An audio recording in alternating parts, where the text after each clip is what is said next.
Hey now!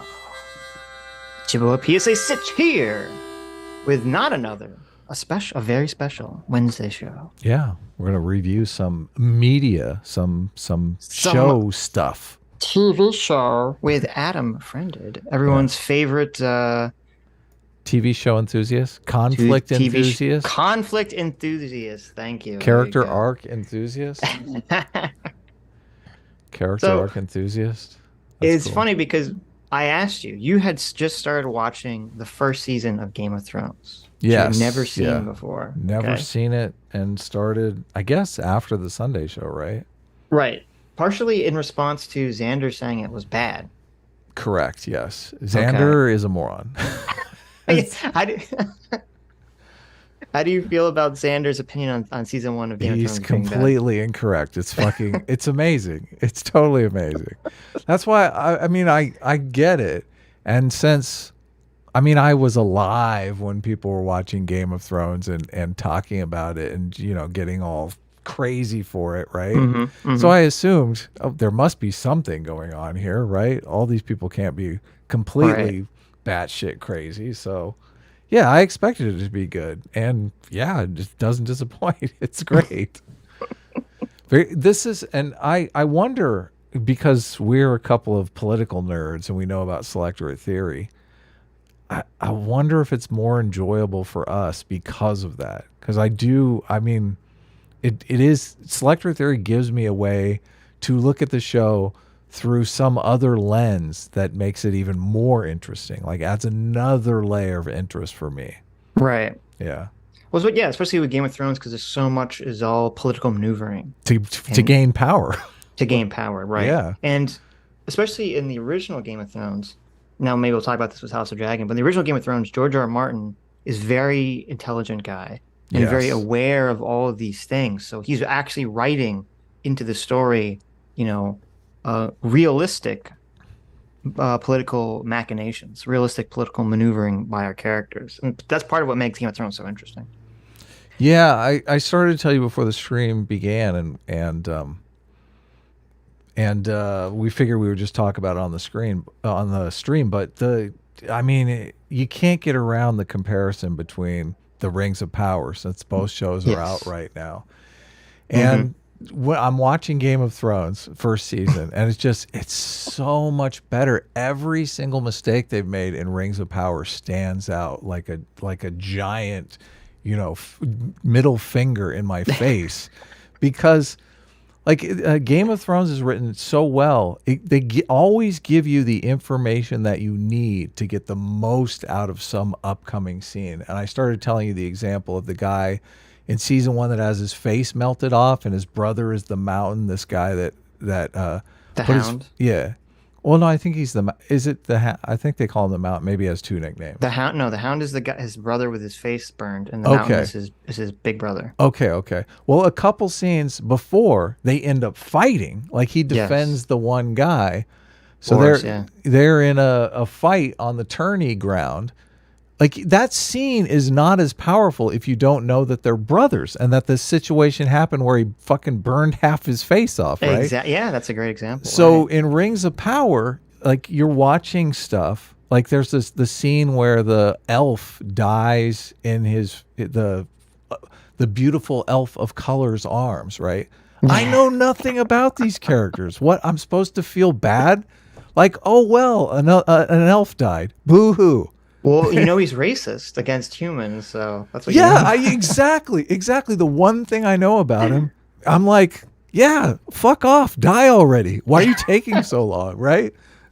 I'm actually, they've set it up. The writing is so bad. I'm rooting for the orcs.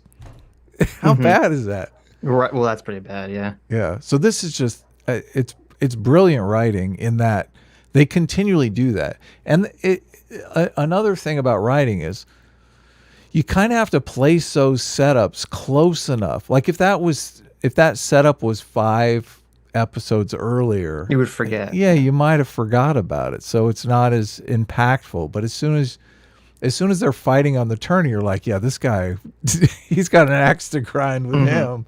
Yeah. But if it was in Rings of Power, you wouldn't know any of that. They would expect you to know it from the book from 10 years ago or 100 years ago, whenever the lore came out. Right, right. Yeah. What episode are you at?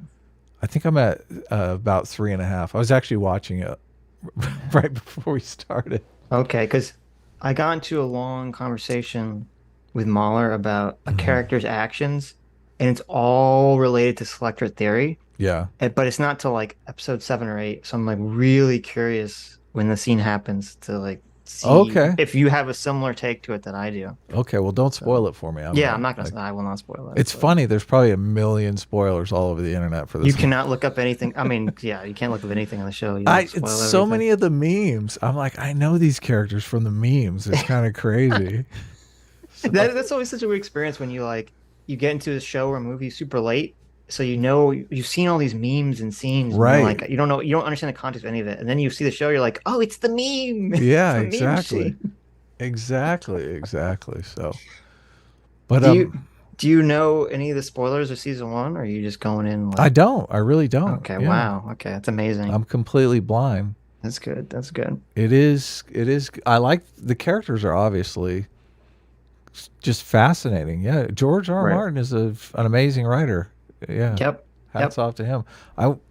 I mean, I wonder if he knows selector theory. It's amazing to me if all this stuff is just intuitive for him because No, I don't think so. I mean, when I hear people talk about his work, he's like very well, maybe not selector theory specifically, but he's very like he researches a lot of history, a lot of historical right. politicking and things of that nature. So he's Okay. definitely aware of this kind of stuff. So maybe he's just doing it from experience of the. I mean, in the book, the Dictator's Handbook, where Hmm. selectorate theory comes from, he actually uses a lot of examples from history of different kingdoms and Of whatnot. course. So Right. Yeah, of yeah, course. so that's Hmm. obviously available material. No, I mean, I actually wouldn't be that surprised if someone asked George R. R. Martin, have you read the Dictator's Handbook? If he said yes, Right. I wouldn't even be remotely surprised. Right. So let me see So if let me see if he's actually answered the question. so do you But want to do like a summary of of the Dragon for people who might not be watching it? I mean, is anyone sure. going to watch this stream that is not watching it? I'm I sure don't some even people know. will. Well, okay, so how do you want to should we go I mean, should we go through the entire series or should we do like episode by episode or like how should we do this exactly? Well, I I'm not exactly guess sure. I mean, I guess we could go episode by episode. Hmm. What do you want to do? I mean, the last episode everyone's talking about Yes. is like the sex episode. The sex episode. Yes. Okay, well I guess we'll start um I guess what you do episode by episode, that'd probably be the easiest way to talk about it. Right. Okay. So the opening episode, episode 1, King Viserys holds a tournament to celebrate the birth of his second child. Rhaenyra welcomes her uncle Daemon back to the Red Keep. So Well, okay, let's back up for a second. no, that's Okay. perfect. That's all we need. No. So the king basically it's really weird too. The first scene for the king, the entire thing is shot and scripted to make the scene make the king look like a buffoon. Like like you first see him, he's telling a joke at a small council meeting. You just hear the punchline. He's like, ho, ho, ho, ho, ho. He's eating food. He's like not taking it seriously. And then Corlys Valerian, who is, the controversial Black Valerian, busts in the room. He's all like, shit's going down. And we're just like a war breaking out in the Stepstones, and you're just fucking telling jokes. And he's like, shut up. I'm not going to do anything about this war. Which this is one of, so my overall view of House of the Dragon is that it's an okay show. Mm-hmm. It's an okay show that is basically being bolstered up as great Because or of even Rings of good Power sucks because of so Rings bad. of Power. Yeah, because Rings of Power is so bad that like we all hold in our mind the comparison of it to House of Dragon, which yeah, House of Dragon blows Rings of Power like fucking off the map, obviously. Yeah. But I think in a vacuum, or I think even if you compared it to Game of Thrones original, I think it's far inferior to Game of Thrones original. But um the whole conflict with the Stepstones None of that makes any sense to me. And it bothers me because the show never explains what the fuck is going on. And it's such a central part of the story. Right. So the so Corlys Valerian busts into the small council room and he's like, "Hey, the Stepstones, by the way, the Stepstones is like there's a space in between Westeros and to the east of Westeros are the free cities. And they do a lot of trading between the two continents. And the Stepstones are in the middle. And apparently, pirates would often use this kind of small piece of land in order to use like a base to, pirate ships that were in traders and stuff. They're going back and forth. And so Corlys comes in and he's all like, "Hey, the Free Cities sent some guy over there to go kill the pirates." And then the king's like, "Okay, that's good. Why are you angry about this?" And for no reason that was ever explained to us, Corlys was like, "We have to be careful about this Free Cities guy killing the pirates." And you're like, "Why?" And the show never tells us why. You Hmm. think this would be a good thing. But then in the next, if we jump ahead, the next episode, for reasons that are never explained, the guy that the Free Cities sent to kill the pirates has become a pirate now. And he's killing all the traders and sailors that are going through the region. And I'm like, why the fuck did that happen? I'm so confused. Is he the crab feeder? He's the crab feeder, yes. Right. Yeah. So it's, It I mean, that's obviously the B story, though. Yeah, but that dictates a lot of the king's behavior and how the king is perceived. Is the king really weak, or is he smart? Is he stupid? Or is he weak, or is he strong? Is he smart, or is he stupid? Et cetera, et cetera. Is how he's reacting to this war. Right. And I'm just watching this war and I don't understand anything about the war. Why Yeah. did the guy they send to kill the pirates become a pirate? Why would the free cities? Well, I guess I guess we had to do it by plot line. It'd probably be easier than doing episode by episode. Well, the So the the major focus of the first episode is really on the king needs a an heir, an heir. right? Yeah. Okay. Well, we'll come back to pirates later if you want. But No, we can't. No, continue with the pirates. I mean, oh, okay. Well, it's like it was really completely off my radar because they really like the storyline is the goal of the king is to produce an heir. right. Well, it's in my mind because I've watched the episodes again, and I had a conversation with Mahler over Discord about whether the king was stupid or smart, Okay. and a lot of it was around his. A lot of my thinking on it is around his reaction to the war, the whole war situation, Right. Well, they and can at least he's consistent about this because when they keep coming to him and he's like wanting to ignore it the whole way through. right. But to me, it's very obvious that when the characters keep coming to the king, they're like, "You have to worry about this war," and the king keeps saying, I don't want to worry about it." The show is telling us that the king is weak. Like the show is not. The show keeps telling us that the king is making the wrong decision. They're not telling us that the king's making the right decision by ignoring a war. Like this is what I don't understand. How does you have pirates that are fucking up your people and you do nothing, and another. Then you have pirates that are being paid for by another country fucking up your people and you do nothing. How does that not come off as anything but horribly weak?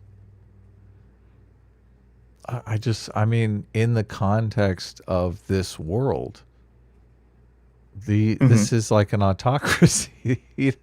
He doesn't care about the people. Well, I guess he does. No, but he And does because this is the problem. This is why this is so important. okay, Because as you said, the central theme of the first episode is the king needs an heir. And the right, reason the king needs an heir is because he doesn't have a male child. He has a daughter. And he has a brother who's fucking crazy, right, that who wants to by take the the throne. right, who by the current laws, if he doesn't have a male heir, his crazy brother will become king. Right. Okay. And so yes, the king does need to project strength in order if he doesn't want his brother to take over. Because even though his brother's crazy, no one thinks his brother's weak. They all think he's like too strong. Right. Yeah, they set him up, Daemon, as the chief antagonist Yes. because he's the one that wants to take the throne. Yes. Right. So I just, yeah, I guess the war is just kind of a periphery to me because of the way that it's written. It's not given Right. central Right. attention. So that's part of the okay. So anyway, we'll move on to from the war for a second now. So the main part is episode one. He wants an heir, so we're introduced to Rhaenyra, who's his daughter, who a lot of the first episode of the show, in kind of an annoying way, is all like trying to make so many comparisons to Game of Thrones season Of one course, yeah. in a way that doesn't really make sense. Like they make Rhaenyra supposed to be Arya Stark.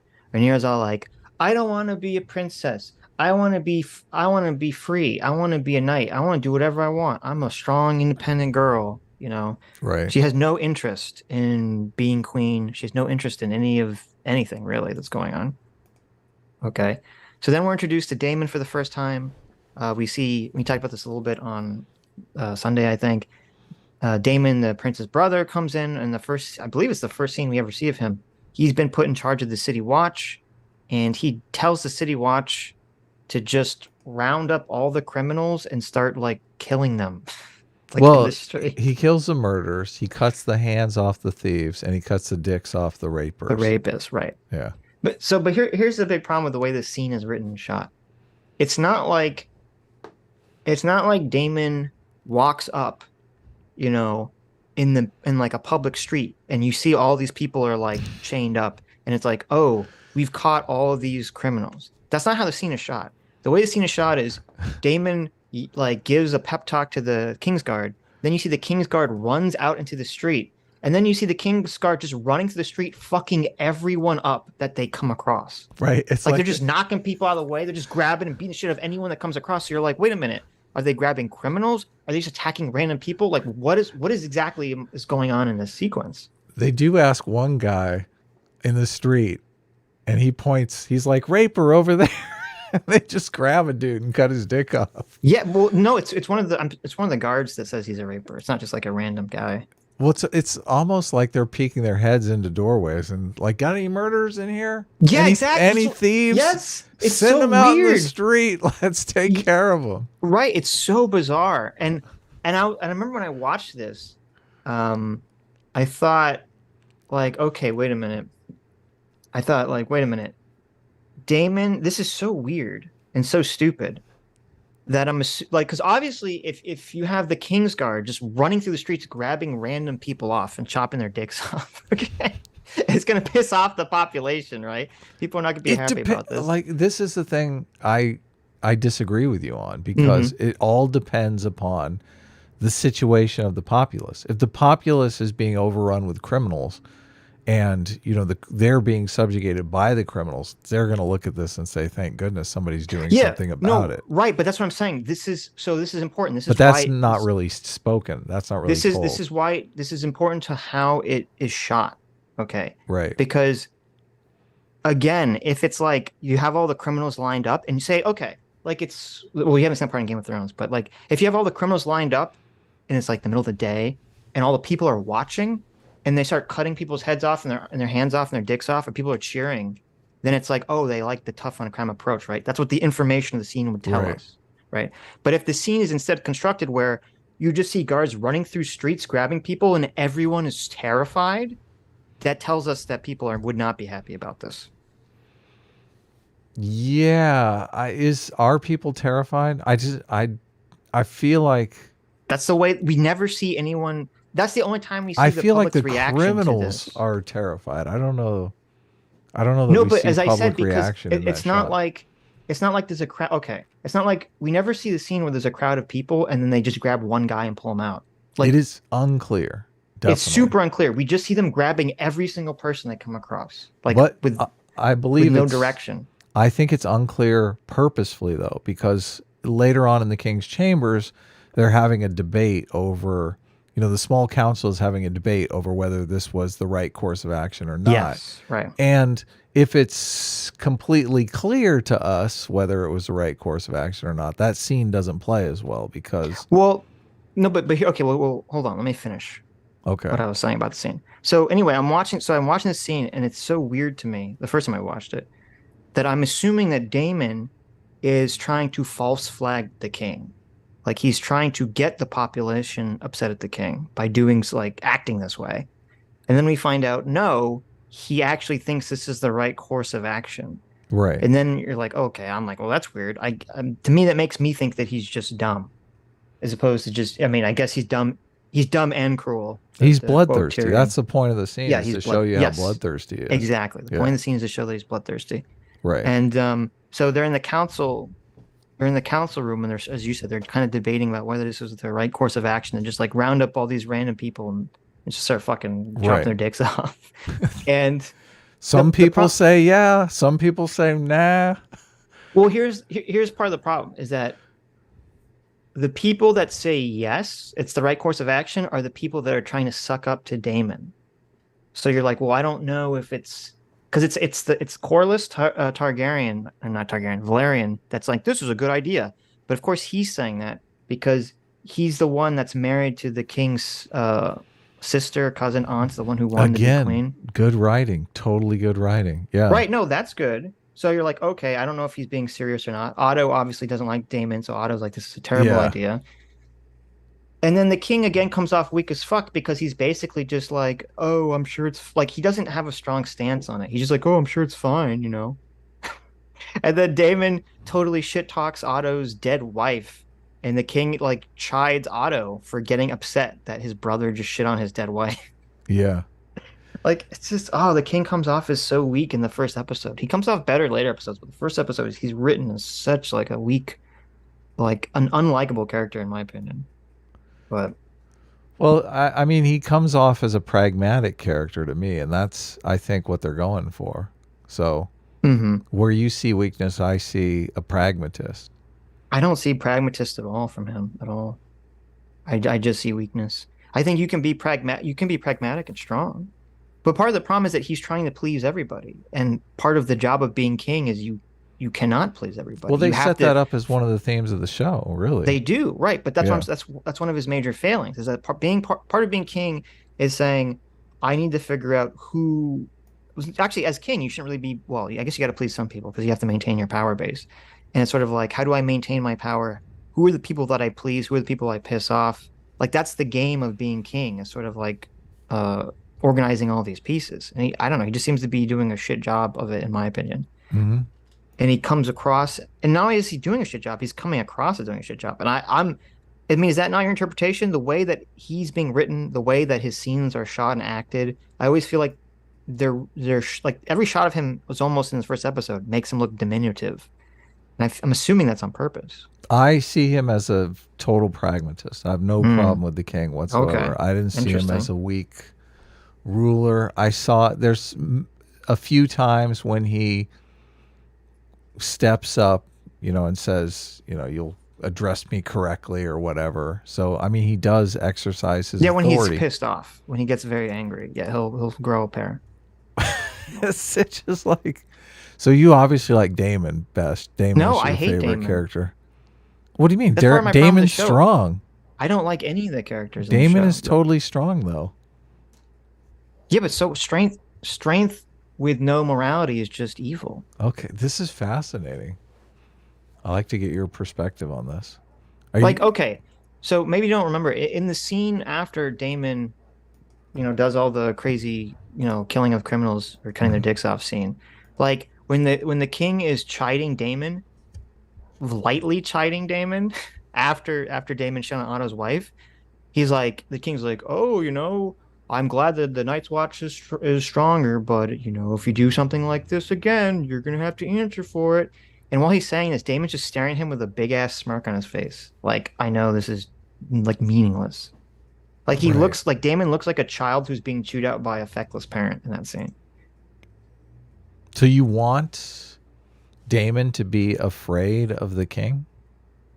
Well, I don't when you say want, I'm just saying like if you want to set up the show, so that's what the dynamic is, that's totally Well, fine. but they're going for the maximum amount of conflict, and obviously, if you have the king, if you have Damon being completely uncontrollable and unconstrained by the king's authority, you've maximized the conflict. Everyone's like, Damon is gonna No, fucking no, no. Yeah, kill no, I this agree guy with in you. his sleep. I agree with you completely. And I'm glad that there's conflict. What I'm saying is why I'm saying I view the king as being weak versus being pragmatic. Okay. Like Tywin, oh, well, you're not that far in Game of Thrones yet. Tywin Lannister, who's Jaime and Cersei's father, is like Hmm. super ultra pragmatic. but like everyone's fucking terrified of him. Right. And he would never like sit there and let, this smirking If buffoon, stare at him like this. if I don't I just don't think the conflict is is as high as it is if Daemon isn't obviously unintimidated by the king. No, stop. That's fine. If I'm the fine with him being unintimidated with the king. I'm just saying this is why the king comes off as weak to me. The right, king can be weak. You can write that the character is supposed to come off as weak. That's all I'm saying. That's my argument, that the king is written to appear weak, right, not pragmatic. to maximize the conflict. Yeah. Yes, to maximize the conflict. Right. Because the Right. conflict is obviously the direction of the show is obviously the conflict is going to be when this king dies, who will be king after him? And that situation is going to arise because he was weak and indecisive, and he But allowed too many like pieces to sort of, position themselves to be king after his death. the king in season 1 is a complete ass hat. I mean, I don't Think why is it so important that you like the king in this? I, it's not. That's not what I'm saying. Oh my God. I'm just saying he's weak, and you said he's pragmatic. That was literally the only Right. point of contention. Okay. Okay. And first of all, even though Robert in Game of Thrones season one is like a shitty king, I still think he's a very likable character. Like he's a fun character. I mean, how are you judging him being weak? I mean, because he lets Damon walk all over him in that one Yes. scene? Well, in a lot, That in a doesn't, lot of scenes, I but mean, that doesn't, for me, that's not as, I mean, who cares? It's like completely superficial. it's not superficial because I mean, wait, I don't even know how you can say that. Like, Even like in the last episode, in the episode we just saw, episode mhm, 4, right. he has Damon dragged in and like fucking kicks him in the side. And No, no, right. But this yeah, part of my point is that it's weird. Like the king is written to look and appear intentionally very weak in the first episode, but then in the next episodes, they kind of like go in a different direction. They kind of try right. to make the king less like. I feel like a lot of the characters in the first episode are portrayed very two-dimensionally, and then in this, like in subsequent episodes, they sort of make them seem more like realistic people. And He opens a can of whoop ass on the hand in the in 4th episode as well. I mean, he just fucking takes care of business with that guy. Mhm. So yeah, maybe I don't So anyway, I don't have a problem with the king. okay. Yeah. So it's really weird. After the king lightly tells his brother in the first episode, Hmm. like, Don't "Oh, go cutting dicks don't go off in cutting the people's dicks street. off." Yeah, the brother goes to bang his prostitute, who is obviously, I don't think you've met her yet, who is obviously supposed to mirror the character of Shay in Game of Thrones. Right. Like insanely supposed to mirror her. Has even like a similar accent and look to her and everything. And he is like not interested in having sex with her and is all sad. And I'm like, well, I don't understand why he's sad. And he's sad because I guess He wants to the be king. is that the reason why he's sad? Just because he Yes. wants to be king, so he's moping? I don't know. It's just Yeah. it's like okay. He wants to be king. That's his Hmm. whole arc, his whole Right. goal. Yeah. Okay. So he's moping because he's not king. And then we have the tournament scene Well, immediately wait a after second. that. You missed a Oh, scene. And it's what? important because I think a lot of the reason why people are liking this House of Dragon is because it's very generous with the dragons. Like there's an opening scene of Oh yeah, right. Rhaenyra riding a dragon, so you know Yeah. immediately, she's a dragon rider. Yes.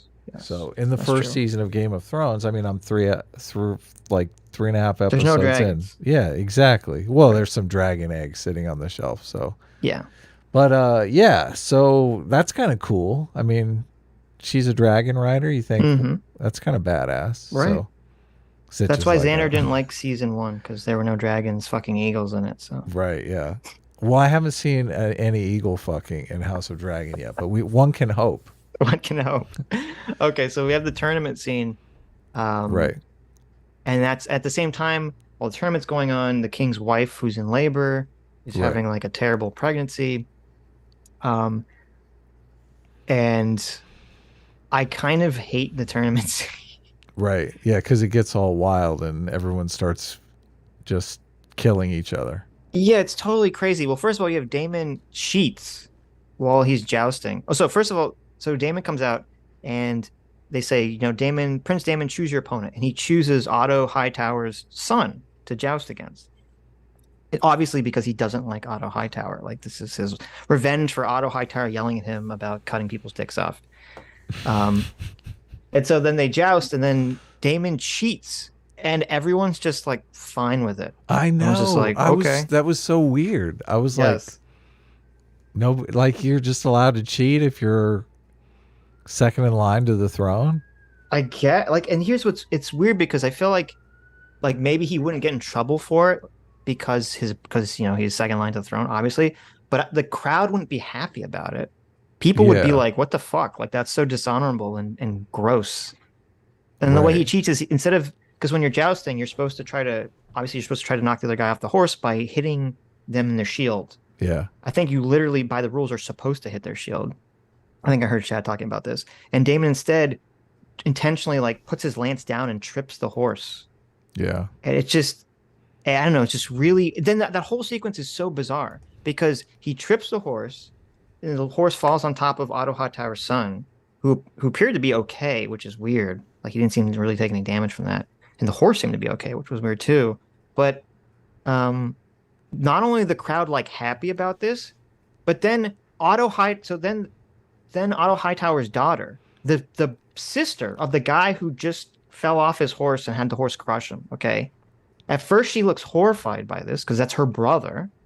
But then, since Damon's such a piece of shit, he comes up to her and asks her for her favor because like he's doing it intentionally to like fuck with her and fuck with her father. And she smiles and is like giddy that he's asking for her favor, even though like literally 10 like seconds earlier she was like horrified that what just happened to her brother. Yeah, that's a little strange. And I was just like, I did not understand the motivation of this character whatsoever. And then and then after that, they get into this big melee fight where basically all the knights are just like murdering each other. Yeah. I'm like, what the fuck is happening? Which Like, I mean, I thought that was good for setting up the world. Just that there's violence can break out anywhere. You had a problem with it, but this is a standard honor culture, so it seems like no, but here's the problem. This isn't a coliseum where you have like slaves fighting to the death. This is a tournament where high lords send their children to play in these games. right. Okay. High lords are not going to send their children, the potential heirs to their seats, to go fucking murder each other in a fucking tournament game. Like people would die when people would die in tournament games, it'd be an accident. Like in the episode that you saw, when the mountain kills the guy when he's jousting, it's even though it's potentially on purpose, it's seen as like an accident. It wasn't something that was supposed to happen. And when it happens, everyone's like fucking horrified. Remember? And And yeah, also, the guy has no immediate family. You find out yes, after right, the fact. right. So No, but that's a perfect comparison. When the mountain kills that guy with jousting, everyone who's watching goes like, oh, like yeah, everyone's like, fuck, like that was oh shit. And then when the mountain attacks Loras, everyone like's freaking out, like this is terrible. yeah, But then in this show, when all these like highborn children are getting killed left and right, everyone's just so happy about it. yeah. Everyone's like, "Woo!" Everyone's like, yes, all these kids are dying. I'm like, what? Why is everyone so happy about this? It's so weird. Yeah, I guess it. Yeah, you've won me over. It is a bit odd. Well, they did it because so this whole sequence is so the sequence of all these guys dying is contrasted with the sequence of the king's wife trying to give birth. See, that's what they're trying to do it thematically. They're playing Yes. thematically with it over instead of being realistic. So Yeah. they made a choice here. They want the carnage taking place at the same time, and we haven't really set up. So, well, I guess you did mention. So they set up a few scenes where you know that the king is just desperate to have a son, Yes. and you don't know if the baby is a son or a daughter. Right. So there's He's convinced it's a son. he's because he had a vision, which it's Right. like Sure, he's convinced, right? He's trying to talk himself into it's a son, That's how it seems, right? Yeah. but I don't. We all know. Well, it could be a daughter, right? Right. And So people keep saying that to him. It could be a girl, you know. yeah, yeah. Don't get your hopes up, right? Right.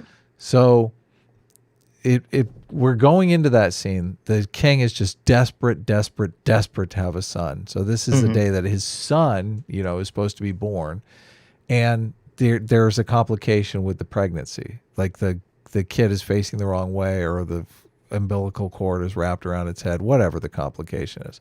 But they can't do a C-section back then. So they wanted to contrast that conflict with brutal conflict on the tourney grounds, because obviously the pregnancy conflict is not, I mean, it's internal conflict, but it's not something you can show on screen. Well, and there's a scene earlier where the queen is talking to her daughter Rhaenyra, and she's like, a woman's battlefield is the birthing bed or something. Yes, yeah. And so they're like contrasting the male's battlefield of the tournament ground to the birthing bed, I assume. So you understand the give and take there. Like, right. If that scene doesn't work as well if in the background you have the very, like, everyone's, well, I guess, does it really matter? Like, if you have a bunch of rich lords, with their fingers up in the air as they're toasting wine. Well, no, I mean, you could have the scene with people getting, like, beaten up without them getting their faces caved in by axes and shit, right? Sure, I guess. Yeah, they could be punching. You just need to see, punching it out, not killing. And actually, each other. I would argue the scene would work better because you could have this. This would actually add so much to the scene, because if you have a tournament where a bunch of men are playing at war, okay, they're playing at war, and none of them are dying. Right, yeah, right. They're just fighting each other, and then you have it contrasted with the woman who dies giving birth. Yeah. It's almost like, you say, like, well, her battlefield is, real, and this is like a fake battlefield for the men. That could be better. Yeah, definitely. Right. Yeah. Right. Better thematically and better on screen. Well, and also it would just make more sense with the consistency of the world and the story. Look at this. Sitch is coming in here hard for consistency. I like that. This show immediately had me hooked because there is this central conflict. Because you're like, oh my God, what decision would I make in this situation? Right. So he's got his wife. They could wait and maybe lose the baby and save the wife. They could cut the woman open and probably lose the woman and maybe save the baby. But we don't know if it's a son or a daughter. So you're going, oh my God, if he cuts her open and it's a daughter, oh God, this is just all unthinkable options, right? Yes. Which is a perfect conflict. That's a great conflict. And it's set up where earlier the wife says that this was her last pregnancy. She refused to have another child. Yes, to add more conflict, more stakes, higher stakes. Right. Yeah. So you're right. The conflict in that scene is good. What is the king going to do? It's way more conflict than these faceless characters that we don't know on the tourney field getting their faces bashed in. Yes. Yeah. Well, and just to compare it to Rings of Power. So part of the problem is, like, in Rings of Power, so the central conflict is Galadriel wants to go get revenge on Sauron. Yeah. Sauron. Okay. So part of the problem is that I think the writers are banking on our knowledge of the movies and the future that Sauron is going to be a threat and going to fuck shit up. But within the story itself, we don't know that. Yeah. We don't see Sauron doing anything. No. We don't even know if he's even around. We don't know what the fuck's going on. So it's like she's like, Galadriel's on this quest to go do this thing, and you're like, well, if she fails, what does that mean to the story? We don't know. Zero stakes. Right. Where with this, it's very clear because they established Daemon's fucking crazy, and the king doesn't want him to be, the heir, and so he's like pretty desperate of needing this heir. And so when the conflict arises of him trying to choose his wife or the baby, you understand the stakes and exactly what's going on in the scene. And there's no excuse in Rings of Power because they've had a ton of screen time for just meaningless scenes that mean absolutely nothing. Like, we need the scene of Soren out in the street cutting dicks off of rapists. Like, that's what we need. We need it. We do. We got to understand like, we know nothing about the antagonist she's chasing. Yes. Yeah. Right. We've seen one shot of him lit from behind. We haven't seen him do anything. We don't know what kind of person he is. Yeah. Or even, and this was kind of shocking, they don't even show like she should. First of all, I don't know why she wasn't at the battle with her brother if she's this badass warrior. Anyway, but why isn't she in the battle and she sees and we, the audience, see Sauron fucking kill her brother? Like, just see it happen. Yeah, that would add a lot of emotional weight to the situation. It would, yeah. Yeah. So anyway, the king chooses the baby. Right.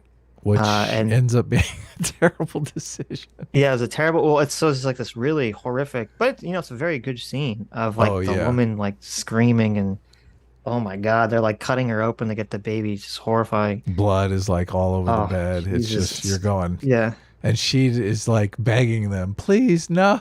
I know. It's just it's crazy. So she dies. They pull out the baby. Right. It is a boy. Yeah. And you're like, oh, this might turn out okay. But then the baby coughs a little bit. You're like, uh-oh. But then I will say that I am glad that they made the king actually, he does seem to love and care for his wife. Because like when the baby is born, it's male, he doesn't just like immediately like throw his wife's body away and then go like grab the baby. Like he doesn't even seem interested in the baby. Right. He's more interested in the fact that his wife just died. And it's like, okay, it's like right after it happens, it seems like he's like, this was a really bad decision. Yeah, he's torn up by the decision. Yeah, obviously. So I do like that. And then of course in the next scene the baby died off screen. Yeah. The baby lives a few hours, we learn. Which they're even good about milking that, because the whole time you're like, well, what happened with the baby? What happened with the baby?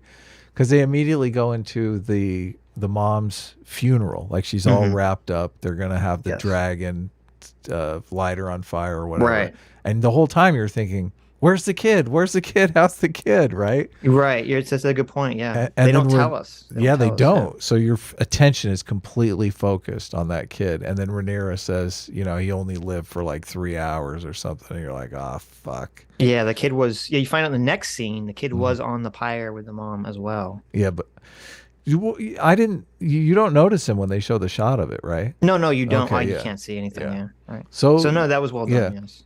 Very well done, because you're like instantly focused, on how the decision turned out, and they milk it for as long as possible. Mm-hmm. Yeah, and then you find out Rhaenyra is pissed off at her dad because he's made like the worst decision ever, right? And cost her mom and her brother. Yeah, exactly. Well, she didn't care so much about the brother because. I guess you're right. Yeah. But yes, is that he Well, so part of Rhaenyra's character is that she's upset that her father has been so hyperfixated on having a male heir and not been paying attention to her, and no one cares about her, even though she kind of likes that simultaneously because she wants to be free, so it's kind of conflicting. I know, that is fine. A little right. Women, right? Yeah, women. Am I right? Can't ever decide what they want. Yeah, that part's consistent with actual reality. There you go. Well, it's going to be more consistent because every episode Rhaenyra's motivation changes. So, yeah. Rhaenyra's a difficult character, right? So, and then in the next scene, the small council meeting again, and they're kind of arguing with the king because he's trying to mourn his dead wife and son, and everyone's like, the war. Yeah, they're like, well, there's this war going on, and also now Daemon is heir. Like, what are we supposed to do about this? And Daemon is secretly in the room listening behind like a wooden screen that I guess no one knows is there or something. Right. And there's no guards that patrol around. That's kind of weird, but okay. Well, they set up later that, well, I guess not set up, but later we find out Daemon knows all the secret passages in the castle for some reason. So that's how they get around it. So, yeah, presumably that's how he gets around it. But yeah, in the first episode, you don't know how the fuck he got there. It's a tweak that is probably not realistic, but is more meaningful if we see Daemon's face than some spy there listening. You are correct. Yeah. You're 100% correct. In the books, like if this was a Game of Thrones book, it would have been a spy told them or something. Yeah. Right. Yeah. Right. But So they yeah, I don't cheat a really have a little problem with bit that. there to make it a little more emotionally impactful for you. Yes. You're like, Yes. oh, look, that's the dick cutter offer guy. Right. I don't have a problem with that. It's fine.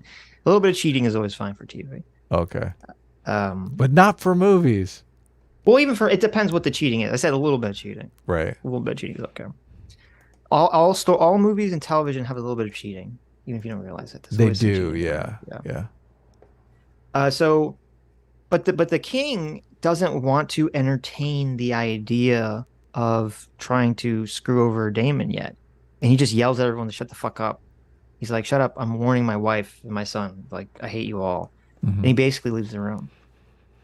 So the king hasn't been crapping on Damon yet, and then in the next scene, well, first then we get Otto Hightower, who's the Yeah. king, the hand of the king, who is basically trying to groom his daughter to seduce the king so that she can Right. become the next queen. Yeah. And He's so she does. She goes into his room and reads him a bedtime story, and the king right. is happy about And this, next thing you know, presumably. they're like fucking. And Well, not yet, not yet, but she's warming up to him, yeah. He's warming up to her. right? Then we have in the next scene, Damon, the brother, is in a brothel, and it's kind of shot interestingly because all of his men are there, and everyone's celebrating that the king's son died. Yes. Because that would make Damon the next in line. But Damon, at least at first, he doesn't seem happy about it. He does actually seem conflicted. And I will say, in the funeral scene, he does look upset about the death of the queen. He Yeah. does look upset. He doesn't seem to be celebrating about it. Yes. Um, but anyway, his men want him to make a speech, and so he makes a speech, but we never hear the end of it. Right. Um, but apparently, this is reported to the king that at the end of Damon's speech, he called the son the heir for the day, essentially mocking the death of the queen and the king's son. Yep. But we never actually see if Damon said that or not. Oh, you don't? You think he might not have said it? Well, the reason I think he might not have said it is because in episode 4, when he's accused of doing the dirty with Rhaenyra, even though he didn't technically, he doesn't deny it. Well, he basically, I mean, he kind of hints at it, that he did the dirty. Right. So I could buy that he didn't actually say the line and he would still not deny it. Because Right. that just seems to be kind of like his character. And we have to remember, too, the person that tells the king that he said it was Otto Hightower. Right. Who's got ulterior motives, obviously. Right. And Otto Hightower basically hates Daemon and wants Daemon to be killed or exiled or just as far away from the king as possible. So maybe he said it, maybe he didn't say it. I don't know. But the king calls him in. Daemon does not deny that he says it at all. Yeah. So the king tells him to fuck off, basically. Yeah. Gets super pissed. Right. Super pissed, obviously. Daemon storms out. Well, he disowns him there, doesn't he? He tells him to like get out of town. Yeah, he says I'm I don't know if he says disinheriting, but he's basically saying you're no longer the heir. Right. I'm going to name a new heir, This I is when he guess. gives it to To Rhaena. Rhaenyra. Rhaenyra's, yes. Yeah. Right. We're so good with names. I know. Yeah, so he tells his brother, you're not going to be the king, fuck off. So Yeah. his Take brother your fucks off. whore and leave. Yes, essentially. Is this So he the does. first we find out that he's a dragon rider? I feel like maybe it is because he leaves on his dragon. He's got like that big red dragon. Right. That might be the first that we learn that he has a dragon, yeah. You're That like, could be. oh wow, Damon's got a dragon. That makes him even more of a threat, right? Yes. I haven't seen the Yes. king riding any dragons. Well, that's what's weird too about the king apparently rode. So in the next scene, you see the king is in a tomb and there's a giant dragon skull there of a older dragon that was like one of the largest dragons. And the king apparently rode that dragon for a very small period of time before the dragon died. Really? Yeah, because remember he's talking, and it's like in the next episode, the king is talking to the little girl Hmm. that they want him to marry, and she's like, "I heard you rode Balerion the Dread." And he's like, "Only Oh, for a short time before it died." that sucks. Yeah, so I don't know why he never got another dragon after that. I don't know. I don't know. They never really hammered out the rules exactly in the show what the dragon riding rules are, but Well, I thought the rules were the dragons could have many riders, but the people could only have one dragon. That the people, I guess they like share a connection with the one dragon, but they can't take a connection with another dragon. well, in Game of Thrones, that's sort of not the. Well, I don't know if that's the case in Game of Thrones actually. Uh, That's what I I don't want to. heard. That's a word on the street, not from the actual thing. Well, actually, that's the no. In Game of Thrones, that's not the case. That's not the case in Game of Thrones because there's a character that rides more than one dragon. But the dragons live for hundreds of years, right? Right. No, so the way it works, So how did my his understanding, dragon just croak? right. Well, We because don't it's know. old. That's why. Because it's, well, presumably because it's old. Oh, okay. Because it was one of the dragons that existed like hundreds of years, like 100 years before when Right. the Targaryens first came to Westeros and conquered it. But I think, but so the way I thought it worked was that the dragon will only accept one rider at a time, but when the rider dies, it will accept a new rider. Right. Yes. But I don't know if that means that once the rider rides a dragon, that they can never ride another dragon again after that. I think that's the case, but Okay, maybe. because the So dragon's like, nah, you're not gonna cheat on me with that other dragon. Like I mhm, smell dragon on you. right. So and then the next scene, the king is he's in this crypts with the dead dragon skull, and he's kind of lamenting what's going on. And Rhaenyra comes in, and Rhaenyra's all pissed at him because she's like, "You haven't talked to me since mom died," and he's like, "Shut up, kid. You're gonna be queen, bitch." Yeah. And she's like, "What? Your dream come true. Your dream come true?" Well, in the first episode, no. In later episodes, yes. But in the first episode, her motivation is to be free. She tells her friend this pretty explicitly.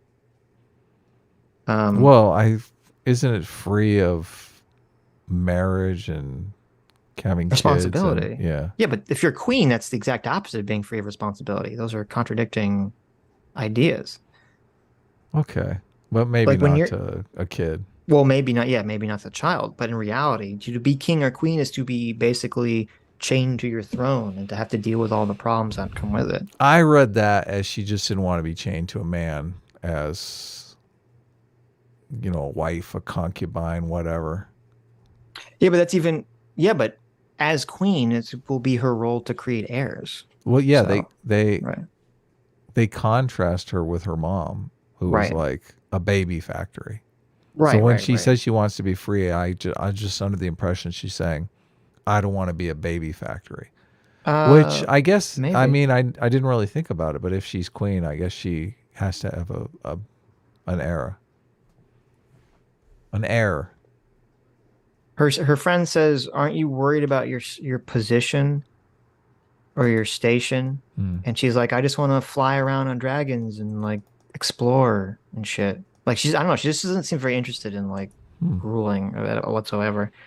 But I mean, as queen, couldn't she fly around on dragons and explore? Not really. She's got shit to do. Oh, she's got the small council She's nipping at her got council heels. ways to do. I mean, she could. She'd just be a terrible queen. I mean, technically, I guess the queen could do whatever the fuck they Just want, but put the hand in charge, right? That's what the yeah, hand I guess does. she could do that. I guess she could She's do like, that. listen, I'm going to go conquer the steppes. Right. I mean, she does do some flying and dragoning and stuff. She does. She does. So anyway, the king tells Rhaenyra not only that she will be queen, but that he tells her about the prophecy from Game of Thrones, which is that essentially, when the White Walkers come to destroy the realm of man, a Targaryen must be on the Iron Throne to protect the world, essentially. That's And that that's what I this was secret wondering. Does that play out in Game of Thrones? Well, okay, well, we'll get into that in one second. And Okay. that this secret prophecy was visioned upon the first Targaryen conqueror of Westeros and has been passed down from king to king as a secret prophecy. Right. And that apparently this was the motivation, or part of the motivation, for why the Targaryens flew to Westeros to take over it in the first place. Um, the problem with this is that that means the vision is wrong because we know what happens at Game of Thrones. Right. Hilarious. That's such irony, though. That's awesome. Yes. But I don't know if that's supposed to be on purpose or You think not. they just fucked up? Oh, please tell me they didn't. I don't know. I have no clue. I don't know because God, it's so good though. If everyone's fighting towards a prophecy that we all know is fucking bug. well, that's part of the problem is that so in Game of Thrones, the Targaryen would be Daenerys, obviously. But she's not queen. She's not on the Iron Throne when they fight the White Walkers. So that part of the prophecy is not true. And then honestly, judging by how the last season played out, I'm not sure if her presence there helped or hurt more when they were fighting the White Walkers at the end of Game of Thrones. So it's like the prophecy could be completely wrong. I know you haven't, so I don't want to like spoil it, but like it could be completely wrong. We meet the White Walkers are the crazy dudes in the forest that we meet in the first episode. Right, yeah, the ice zombie people. Right. Yeah. Yeah. So yeah, I'm not sure if that's intentional or not, but so they name her Rhaenyra heir queen. to the throne. Right. Well, she's not queen. She's just well, heir. you're right. You're right. Heir. Yes. Everyone in the castle swears allegiance to her. Sucks up to her. And then that's the end of the episode, right? That's the end of the first episode, yeah. And she looks like she's not comfortable. Like she's not smiling. She's not happy about this at all. She's just kind of like, oh, this is weird. Oh, and then Daemon flies away on his dragon. On his big red dragon. Right. Yep. Okay, second episode, we find out that, and this is where it gets, the whole thing with the war comes back and it's weird. We find out that the person the Free City sent to go kill the pirates now has become the head pirate with no explanation as to why any of that's happened whatsoever. Right. The crab crab feeder. Crab feeder, yes. Yeah. Right. And so Corlys Velaryon, who is apparently the big guy who does all the trading and shipping in Westeros, is pissed off because the crab feeder pirate guy is now killing, all of his trading vessels, or a bunch of his trading vessels. And the king, they make this statement, I guess, that this pirate, for some reason, is being funded by the Free Cities. And so the king doesn't want to fight the pirate because he thinks that will, I guess, create war with the Free Cities. And this makes no sense to me whatsoever. Because the whole point of the Free Cities funding a pirate is so that they can have plausible deniability, right? In case Westeros attacks the pirate, they'll have plausible deniability. They'll say, well, that's not we didn't declare war on you. This is just a random pirate. What do you mean? So I don't know why he thinks the Free Cities would then defend a random pirate guy. Yeah, this receives very little attention in the show. Right. So but my problem is it makes the king look stupid because you don't understand what it makes this king look stupid and weak. Because this is where you're saying that he looks pragmatic. It's like, why is he allowing pirates to just fuck up all of his trading ships? He's not doing anything about it. Yeah. I mean, he makes side comments about how we have to keep the realm together and all that stuff. But it's never really made clear how dealing with the pirates isn't going to be good for the realm.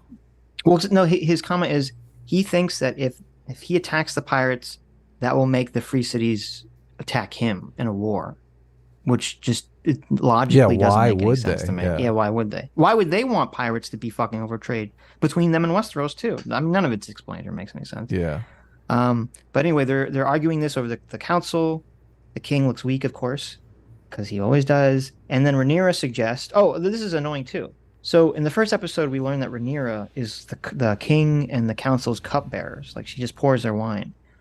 But now in the second episode, which takes place 6 months later, she has been named heir to the fucking throne. And she's still the cupbearer?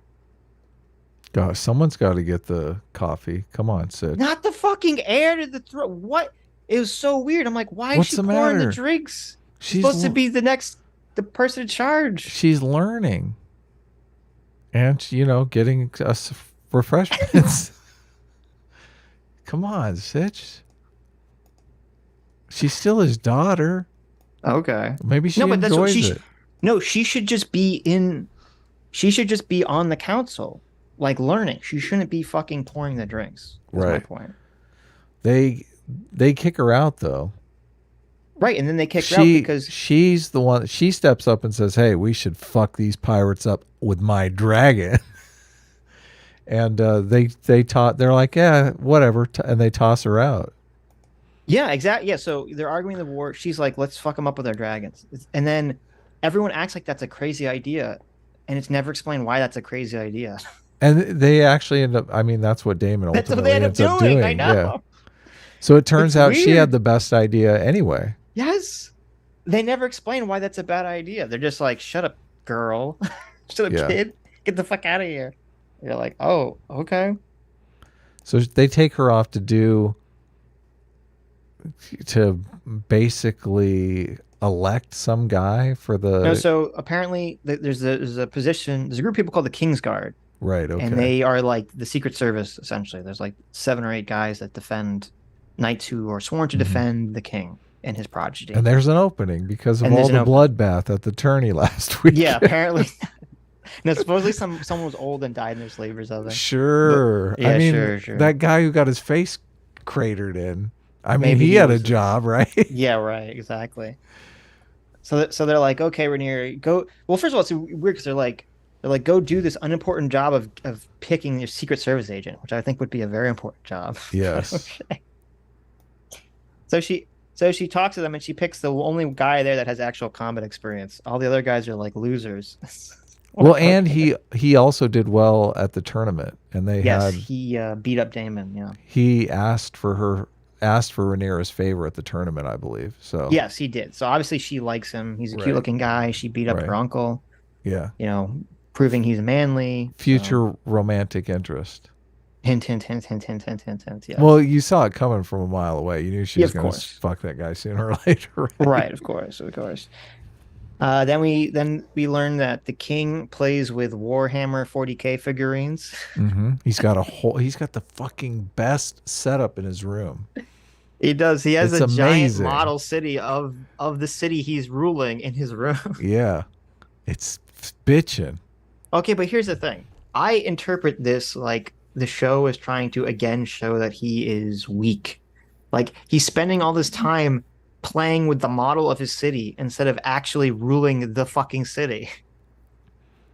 Do you think he's gonna die suddenly? All it's That's one of the great things about the show. People just suddenly are killed. Well, so part of what's going on in these 4 episodes is that the king. So the Iron Throne, if you're unfamiliar with Game of Thrones, the Iron Throne that the king is sitting on is a throne made of swords, Yeah. and it's the swords, all the swords of the original people that swore fealty to the original Targaryen who took over Westeros, and they've all been kind of melted together into this chair by dragonfire. And because the chair is made of swords, people cut themselves on it constantly. Right. Well, and I do want to say one thing that I praise the show for doing is that they fixed the Iron Throne because in the original Game of Thrones, I don't know if you've seen it yet, the Iron Throne looks so much like smaller and shittier compared to like the way this one looks. This one is like a major upgrade. Yeah, like there's swords fucking everywhere. It looks like, which is Yeah. how it's described in the book. It's supposed to be like this fucking giant throne. It When takes the up in the half the room. right, right, like in the Game of Thrones original, it's kind of like this little dinky, rinky dinky chair. Yeah. Okay. But no, so the king keeps cutting himself on the swords, and the wounds are not healing for some Yeah. reason, and they keep getting infected. And like in the end of the first episode, he gets like a minor cut on his finger, and then in the second episode, you see his whole finger's like fucking black Right. and fucked up. And so the question is he being poisoned? In the third or fourth episode, he's missing those two fingers too. It gets Right, even they cut worse. them off. Yes, right. This is another place where they just are really good about ratcheting up the conflict because they bring in that there's like some sore on his back that won't heal in episode 1, and everybody's worried that the king is going to die suddenly without an Hmm. heir. So I mean, that adds to the conflict. You're going, wow, he's got all these sores that won't heal. He could just kick the bucket at any second. Lord tinnitus. There you go. Yeah. it's a disease. Well, I guess that's the question. Why is he sick? Does he have a disease? Is he being poisoned? Are the Maesters intentionally like fucking over his healing process? I don't Really? know. I guess we'll find out presumably at some point what exactly is going on with the king. Hmm. But that adds to what you're saying, the stakes, because you're like he could just fucking die at any moment. No one knows Yeah. what's going on with this guy. So Well, this the right now, if he kicked the bucket, obviously Daemon would be well, taking the throne. I well, feel no, like no, Daemon well, would kill anyone who stood in his way. right. So that's the problem is that if he died now, Rhaenyra would be queen, and then the question is, would Daemon accept that, or would he go to war against her? Yeah. So anyway, Otto Hightower, the Hand's daughter, is putting all the moves on the king, setting it up like they're gonna the bone at some point in the future. Um, Andrew Clark for $2 says the throne kills unworthy kings. that's what they say in Game of Thrones. Okay. Well, Yes. that makes sense. That's why they Right. show him getting cut. They're trying to say he's an unworthy king. He is unworthy. Yes.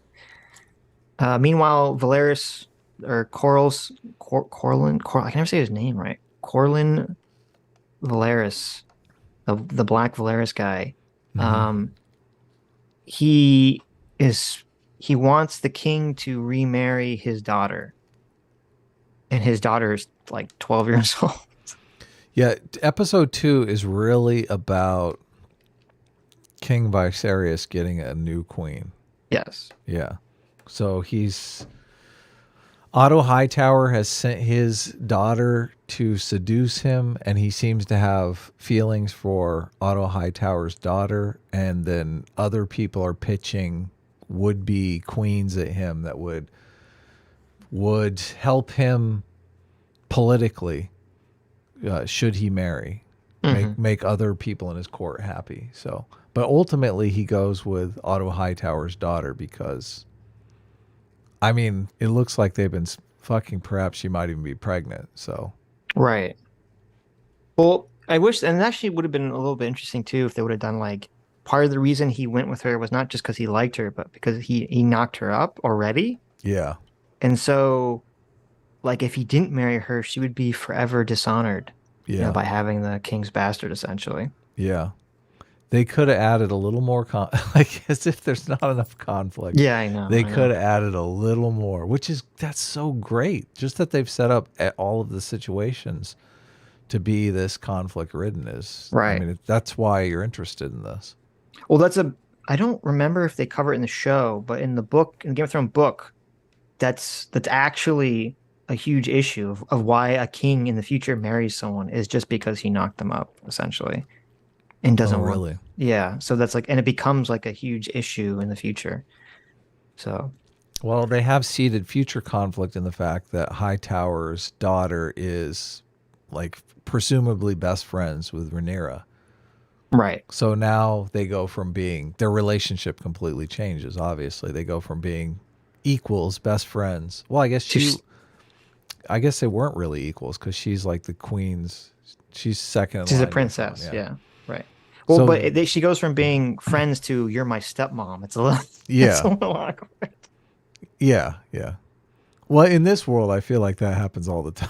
I don't feel like it does. It's like, oh, they're both like 14, and it's like you're my best friend, and then it's like, oh, now I'm your stepmom, and I'm fucking your like 40-year-old father. It's like I don't know, it's just a little weird, it's a little gross. This is I it. don't know Otto about this. Hightower that pitches having the 2-year-old son marry Mary Rhaenyra's, Rhaenyra, yes, yes. which you're like, Holy shit, this guy really wants the throne, right? He's like, oh, yes, this will obviously if they marry,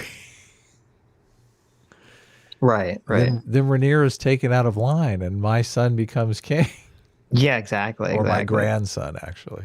Well, no, she would still be queen, but it would be sort of like muddled. So technically, the way it would work would be that Rhaenyra is the heir, so she would be queen, and if whoever she marries doesn't become king, they become king regent. Mm-hmm. So she's still in power. She's still technically number one. But if she married her own stepbrother, who is the first male heir, since people in the realm want a male heir instead of a female heir, that would muddy the waters enough that maybe he would be king. Even if he was called the king regent, would he still be treated as the king anyway? Like it. Yeah. So yeah, definitely. So anyway, we have the king has a scene where he meets the 12-year-old girl that they want him to marry. Yeah. And he's like, this is super fucking awkward. I don't want to bang this 12-year-old girl. Well, evidently they told the 12-year-old girl that she doesn't have to bed him until she's 14. So Right, right. But it's still weird. it is totally weird. Right. Can you imagine? Yeah. And she looks super young too. So Yeah. like the king's It's like, uncomfortable. right, right. Even though technically it makes the most sense, because this house is the second strongest house in Westeros. They're the only other house of Valyrian blood, like the Targaryens, and they have dragons. Right.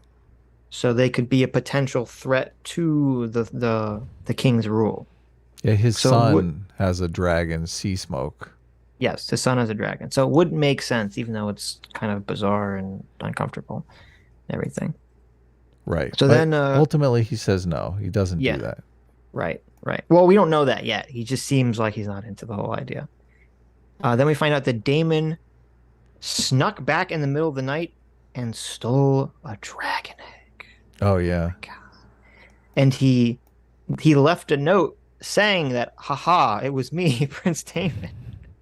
I stolen this dragon egg. And the reason he stole it was because he said that he's going to get married to a second wife, the prostitute lady from episode 1, and that he's going to have a child with her, and that he's going to give the child the dragon egg because it's tradition that the child you want to ride the dragon, you put the egg in the cradle with the baby, essentially. And that's how they bond or something. Which is kind of cool lore. Right. Yeah, it's cool. Why did he leave the note? Why didn't he just take the egg? Well, because he's goading his brother, the king. Right. Because he says, I'm inviting you to my wedding. Right. He wants his brother to show up. This is after the brother's been exiled from King's Landing for 6 months or whatever. So the point is not to actually keep the egg. The point is to really fuck with his brother. Presumably. Because if he wanted to really keep the egg, well, I guess we find out that the whore isn't even pregnant. So yeah, that's all. It's all a lie. So yeah. Oh, and then the top insult. So at first the king, because the king is weak, doesn't want to do anything about it because he's a bitch. He's like, oh, I don't know. I don't want to do anything about it. But then Rhaenyra, who is no one takes seriously, and even though she's the heir, still the cupbearer, she asks, which dragon egg did Daemon steal? And the guy says he stole the dragon egg that you were going to give to your son before he died. And so that is what pisses off the king to actually take action there. And so, but this again, I don't know. I feel like this makes no sense. So the king at first says that he's going to go to Dragonstone and demand the egg back from his brother. And then Otto Hightower says, no, it's too dangerous. I will go with 20 good men. With Sir 20 good men, I will go and I will get the dragon egg back. Mm-hmm. Why the first of all, Otto Hightower. Right. Like, first of all, Daemon hates Otto Hightower's guts. Like, he's probably the person he hates more than anyone else. Right. Yeah. Okay. Any opportunity to kill him is like, thank you. Right. Right. And it's so weird because I'm like, why would you think that Daemon would give you the egg back? Like, it doesn't make any sense. And so Otto Hightower and his 20 good men show up in Dragonstone, and they're like, he's like, give me the egg. And, they do kind of like their pissing contest thing. And then Daemon's dragon shows up and it sits on top of a mountain looking menacingly. And then all of Otto Hightower and all of his men act surprised. Like they didn't expect Daemon's dragon to show up. Yeah. What the fuck did you think was going to happen? It's just such a weird scene. Like, obviously his fucking dragon's going to show up when you fucking come up and yell at him and demand that he gives the egg back. But they act like, oh, what a surprise. He brought out his dragon. What do we do now? I don't know. What was the plan from the beginning? Yeah, they didn't really have a plan, did they? They just kind of were like, let's just. But then Rhaenyra, this scene is probably the weakest of them all because it is obviously just written to serve the plot. Mm-hmm. Because they're stepping up Rhaenyra's game in Like this scene is all about Rhaenyra. Rhaenyra shows up with her dragon and Right. prevents the conflict from taking place and solves the problem of the egg by getting the egg back. She Right. basically steps up, and it's the first kind of leadership role we see her in. Right. Which I don't. I mean, it's not that you have a problem with the scene. I'm fine with the scene. I like that Rhaenyra is actually being proactive towards trying to be queen or a ruler. I like that. She shows up. She basically faces her uncle down, says, why don't you just kill me? You're going to have to kill me if you want to be king anyway. And he doesn't want to do it because I do think that he genuinely has affection for her. Yeah. At least he appears to. And so he doesn't kill her. He walks away and throws the eggs back at her and kind of pisses off. And so she wins the confrontation. And I like that. I have no problem with that. I have no problem with any of that. Can Otto Hightower Can Daemon kill Otto Hightower? I guess nothing's stopping him from doing it. It's the king's hand, though. Like, will he get in trouble? I mean, well, this is the problem: is that Damon sees his brother as weak, and everyone sees his brother as weak. Right. It would be a good move to kill Otto Hightower. That's why I don't get it. Does Otto Hightower think he's invincible or something? Like, why did he agree to go on I this don't mission? know. Like, it's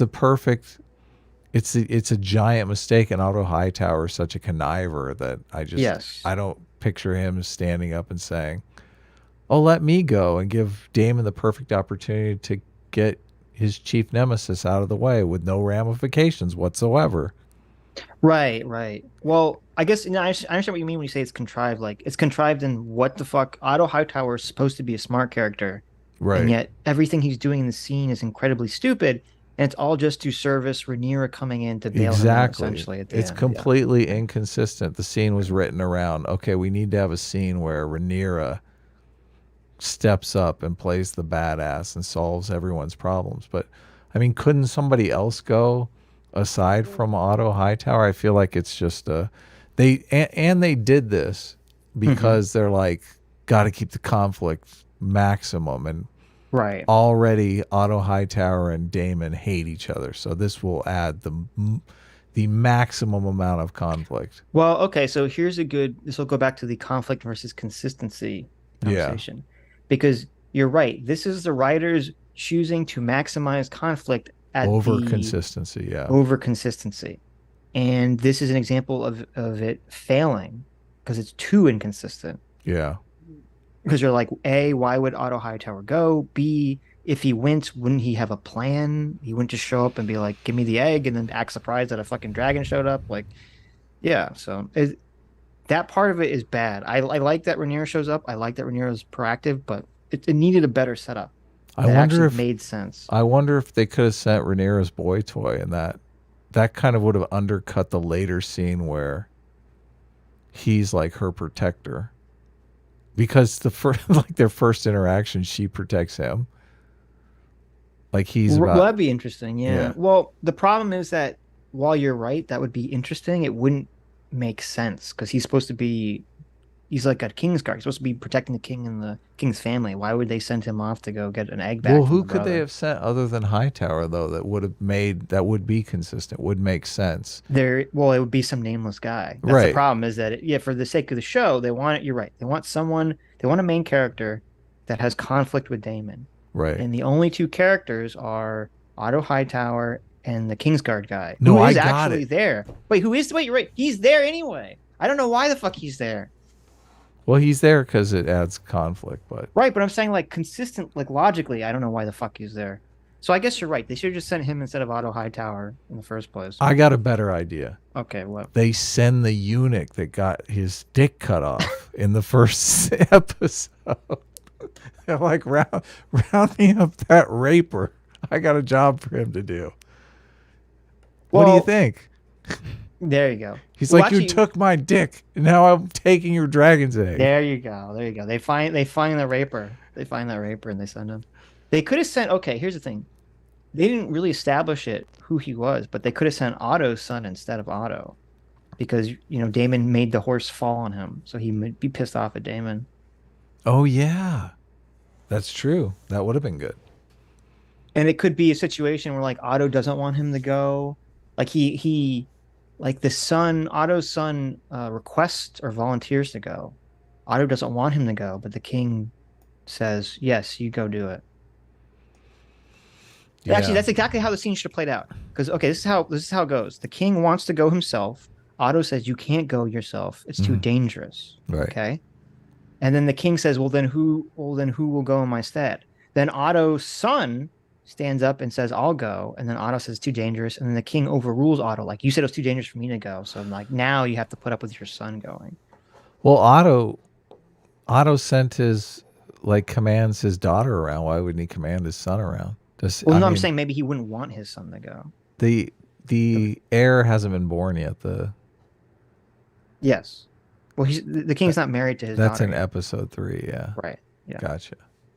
So So he'd be anyway, so yeah, more okay, so attached to Rhaenyra the shows son. up, right? Yeah. So Rhaenyra shows up, she gets the egg back. Hmm. Um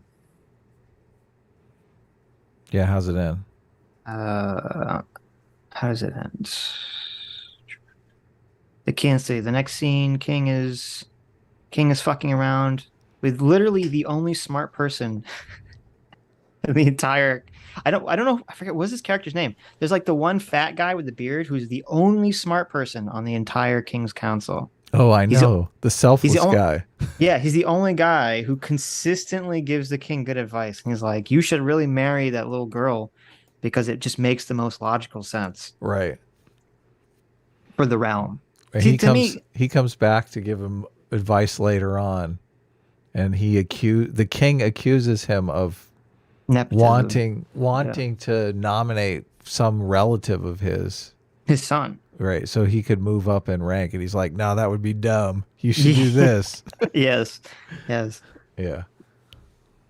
No, so yeah, he says you should marry the 12-year-old daughter. It makes the most sense for the realm. See, this is why I say he's not pragmatic, because that would be the pragmatic choice for it to Right. be him to marry the 12-year-old girl. But this is Um, why they're putting that character in there to show you that the king is not the king is more driven by his heart than the yes, then his pragmatic brain. thing to do. Right, Yeah, right. exactly. No, you're exactly correct. So then Rhaenyra comes back. Somehow the king didn't know that she left, which I don't know how you don't know that a fucking dragon left, but okay. And he yells at her. He's like, "You're my only heir. You could have died." Blah blah blah. Yeah, whatever. And all this stuff. Um, but then she relents and she's like, you know, "You should still get remarried again. I understand that you owe a duty to the realm." Blah blah blah. And the king still confirms to her that she is still the heir, that she will still be queen, and that any children he has will be after her. He tells her this pretty directly. So then, Yes. so then the king brings everyone back in the council, and he's like, "I've decided who to get married to." And for some reason, Otto Hightower's daughter is there, and nobody notices that and thinks it's weird that she's in the room. Like, why isn't anyone like, "Why is your daughter here?" when we're talking about like official like king's business or something?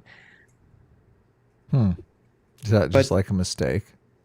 well, no, it's because they wanted the scene of Rhaenyra to look at her Oh when yeah. the king announced. So the king announces that he's going to get married to Alicent, Otto Hightower's daughter, and they wanted the scene of Rhaenyra looking shocked and confused because Rhaenyra assumed that he was going to get married to a 12-year-old girl at her friend, who now has just become her stepmother. Right. Even though, yeah, so, Even though they're the but same age. even though they're the same age, yeah. Well, no, no, her friend is like 14 or 15. She's not 12. Oh, Rhaenyra's 12. No, no, no. Oh, the same age as Rhaenyra. Yeah, Yeah. probably.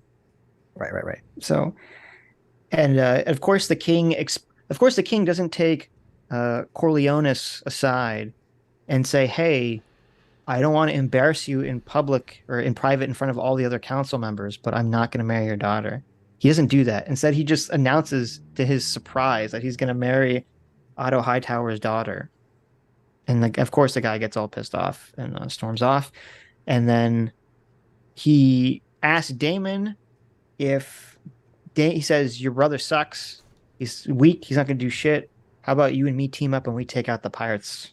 You know, there's two of us." And that by doing so, by taking out the pirates, they're going to increase their standing in the realm, essentially. Yes. That's episode 2. Is there anything else about episode 2 you want to say? It occurred to me that you're scrolling through the episode, aren't you? I am, of course. I should have done that. I should have brought up the episode. Well, what you can do is, and I was thinking about this, you can bring up the if you want, you can bring up the episode and just like scroll through to like a still of whatever scene we're talking about. That's what I was gonna do, but Right. I was worried the music was gonna.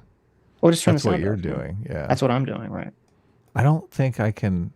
I don't think it will show up in OBS because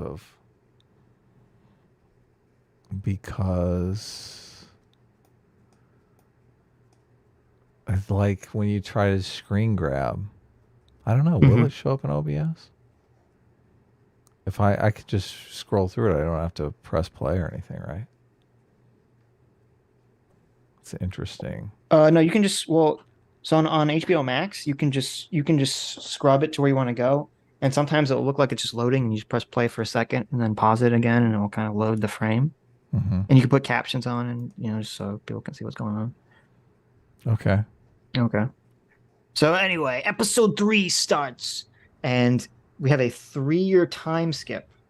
So 3 years later, we see Daemon on his dragon and he's attacking the pirates. And we learn that Daemon is the dumbest person on the planet because he's attacking the pirates who are on the ground and he's on a dragon that flies and shoots fire.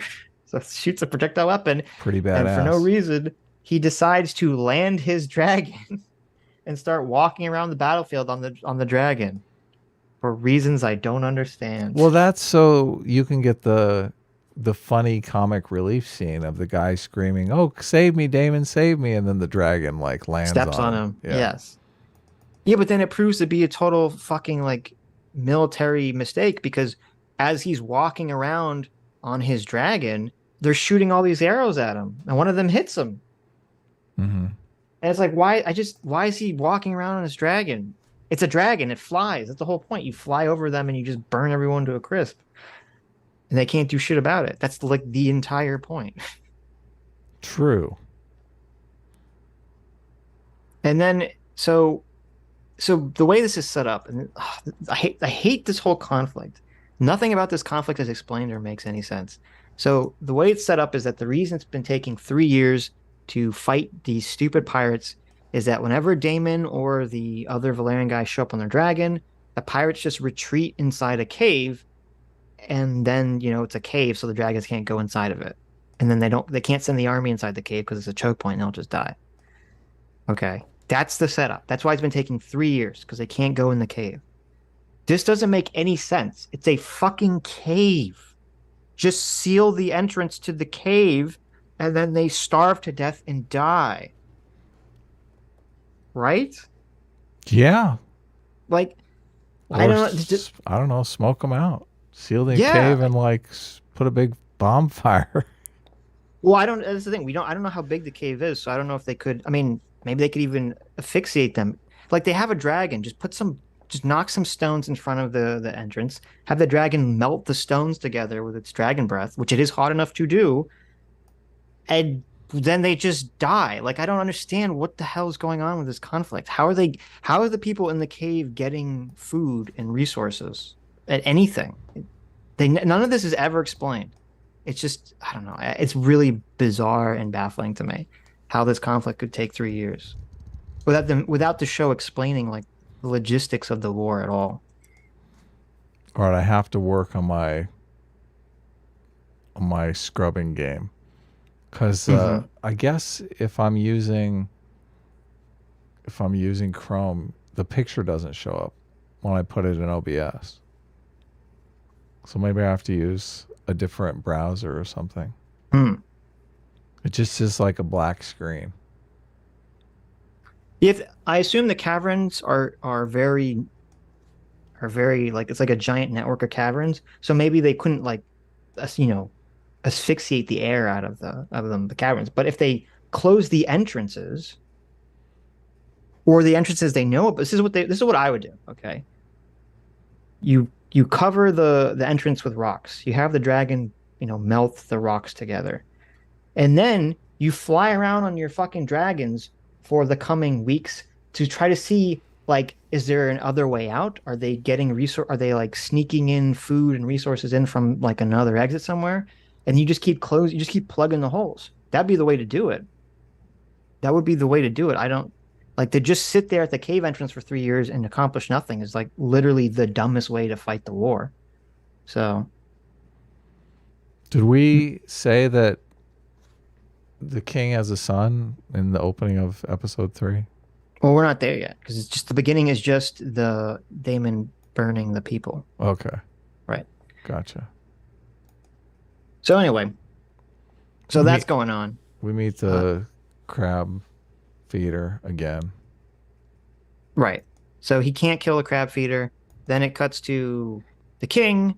They're having a big celebration because it's 3 years later, and the king has had a child with Otto Hightower's daughter, a male child, A son. a Exactly. son named Aegon, and it's his second birthday, and so everybody's Yep. celebrating his second birthday. Yep. And And everyone's excited. everyone's excited. Otto Hightower's brother is all like, "You need to go convince the king that Aegon be named heir instead of Rhaenyra's because she's a woman and she has vagina, and vaginas are icky in Westeros, and we like penises and balls in Westeros, You know, and not vaginas." we kind of see the hierarchy too. It seems like the brother is controlling Otto in the same way Otto is controlling his kids. Um, maybe I didn't really get that impression. Oh, he's totally bossing him around in the same way he was bossing around. Oh, you know what? And I think he's the younger brother too, so that would make Yeah. sense. Yeah, so maybe that's He's like, interesting. make sure you do your duty. We Right, need to get we need to get that kid on the throne. Yeah. right. They want to be the royal family. And so it's at the birthday. The only smart guy in the council is trying to talk to the king about the war, and he's like, "Shut up! It's my son's birthday. I don't want to talk about like war stuff. Fuck you." And the only thing the king cares about is the fact that Rhaenyra is not at the party, Right. and no one knows where she is. And so Otto Hightower's daughter, who's now the fucking queen, apparently is the only person to go find out where Rhaenyra is. Mhm. And so the queen, oh, and they're going to go on a hunt, essentially. The king wants to go on a hunt to celebrate the second name day of his child. So the queen goes and finds Rhaenyra. Obviously, over the last 3 years, the relationship has soured. They're not friends anymore because now she is her stepmom, and it's super weird. And she doesn't want to go on the hunt because Rhaenyra. I really don't like this episode. In the second episode, Rhaenyra seems motivated to want to be queen and want to do shit. She's at the council meetings. She's giving advice that people are ignoring. She's getting eggs back from. She's flying on dragons, getting eggs back. She's being proactive. I like when my characters are proactive. In the third episode, Rhaenyra has a complete personality change, even though it's 3 years later. So I guess she changed over 3 years. And now she's like a mopey child. She's somehow become more immature, not more. She's become less mature instead of more mature with her age. And Right. she's like, I don't want to talk to daddy. I don't like that he's so happy about having a son, even though I'm still the heir. And so basically, she has to be ordered to go on the hunt by the queen and the Well, father, essentially. you're not really being fair because Why am I not being fair? well, 3 years have passed. Mm-hmm. Like now she has a brother that has Right. completely eclipsed her for the limelight. Nobody believes anymore that she is going to be the heir to the Right. throne. They Mm-hmm. think she's going to be tossed out any day now, and she's basically hanging on a thread as far as her power goes. Like in the last episode, she definitely, I mean, there wasn't a son in the picture, so obviously it's a completely different situation for her. Right. No, I agree with what you're saying. That's what's happening. But I would prefer if If we I'm supposed saw to that root. on screen, yeah, Well, no. I'm fine with not seeing that because that's made clear in the episode. right, Even though the king still 100% believes she's going to be the heir. right. She Everyone else, doesn't, yeah, she doesn't. No one else does, but the king still does. right. But so that's all made apparent. But what I would like is it depends what we're supposed to do as the audience. The show is trying to make it seem like Rhaenyra is the character that is like the protagonist of the show. That's the way this is kind of set up so far. Would you agree with that? Yeah, I mean, Like she's the one we're supposed to be rooting for, really. I feel like that's who we're supposed to be rooting I feel for. like it's more ensemble cast. So Right, but well, okay, it's an ensemble cast, but I feel like she's supposed to be the character that we, the audience, are rooting to succeed, rooting to actually sit on the Iron Throne. And so if that's what's going on, I would like to see the character who wants to be queen actually work to being queen and I not just agree. whine about it. Yeah, I agree. I That's agree. my problem. If Right. that's her objective, but Yes. I don't know that they've really set that up as her objective, which would Well, be a lot in better if episode they three, did. she's complaining about it. So I'm assuming it, like, I'm assuming it's even though this is a problem. Episode one, she doesn't really want to be anything. She wants to be free. Episode two, she seems pretty on board with being queen. Episode three, she's just whining about about people not taking her seriously for being queen. Yeah, So I'm assuming that's her motivation. they should have had her more invested in being queen from episode 1 because there was plenty of Right. opportunity. Like you don't know if the baby's going to be a daughter. Like if the baby was a daughter, obviously she'd be solid in line as queen. Right. So they should have Or, at least made it a potential aspiration of hers. right. Or make her not interested in being queen, which is fine, but then have her not complaining about it. Like Right. maybe she should be happy about this. Like, oh, I'm so like relieved. I actually didn't want to be queen, you know. Right. But they're trying to create.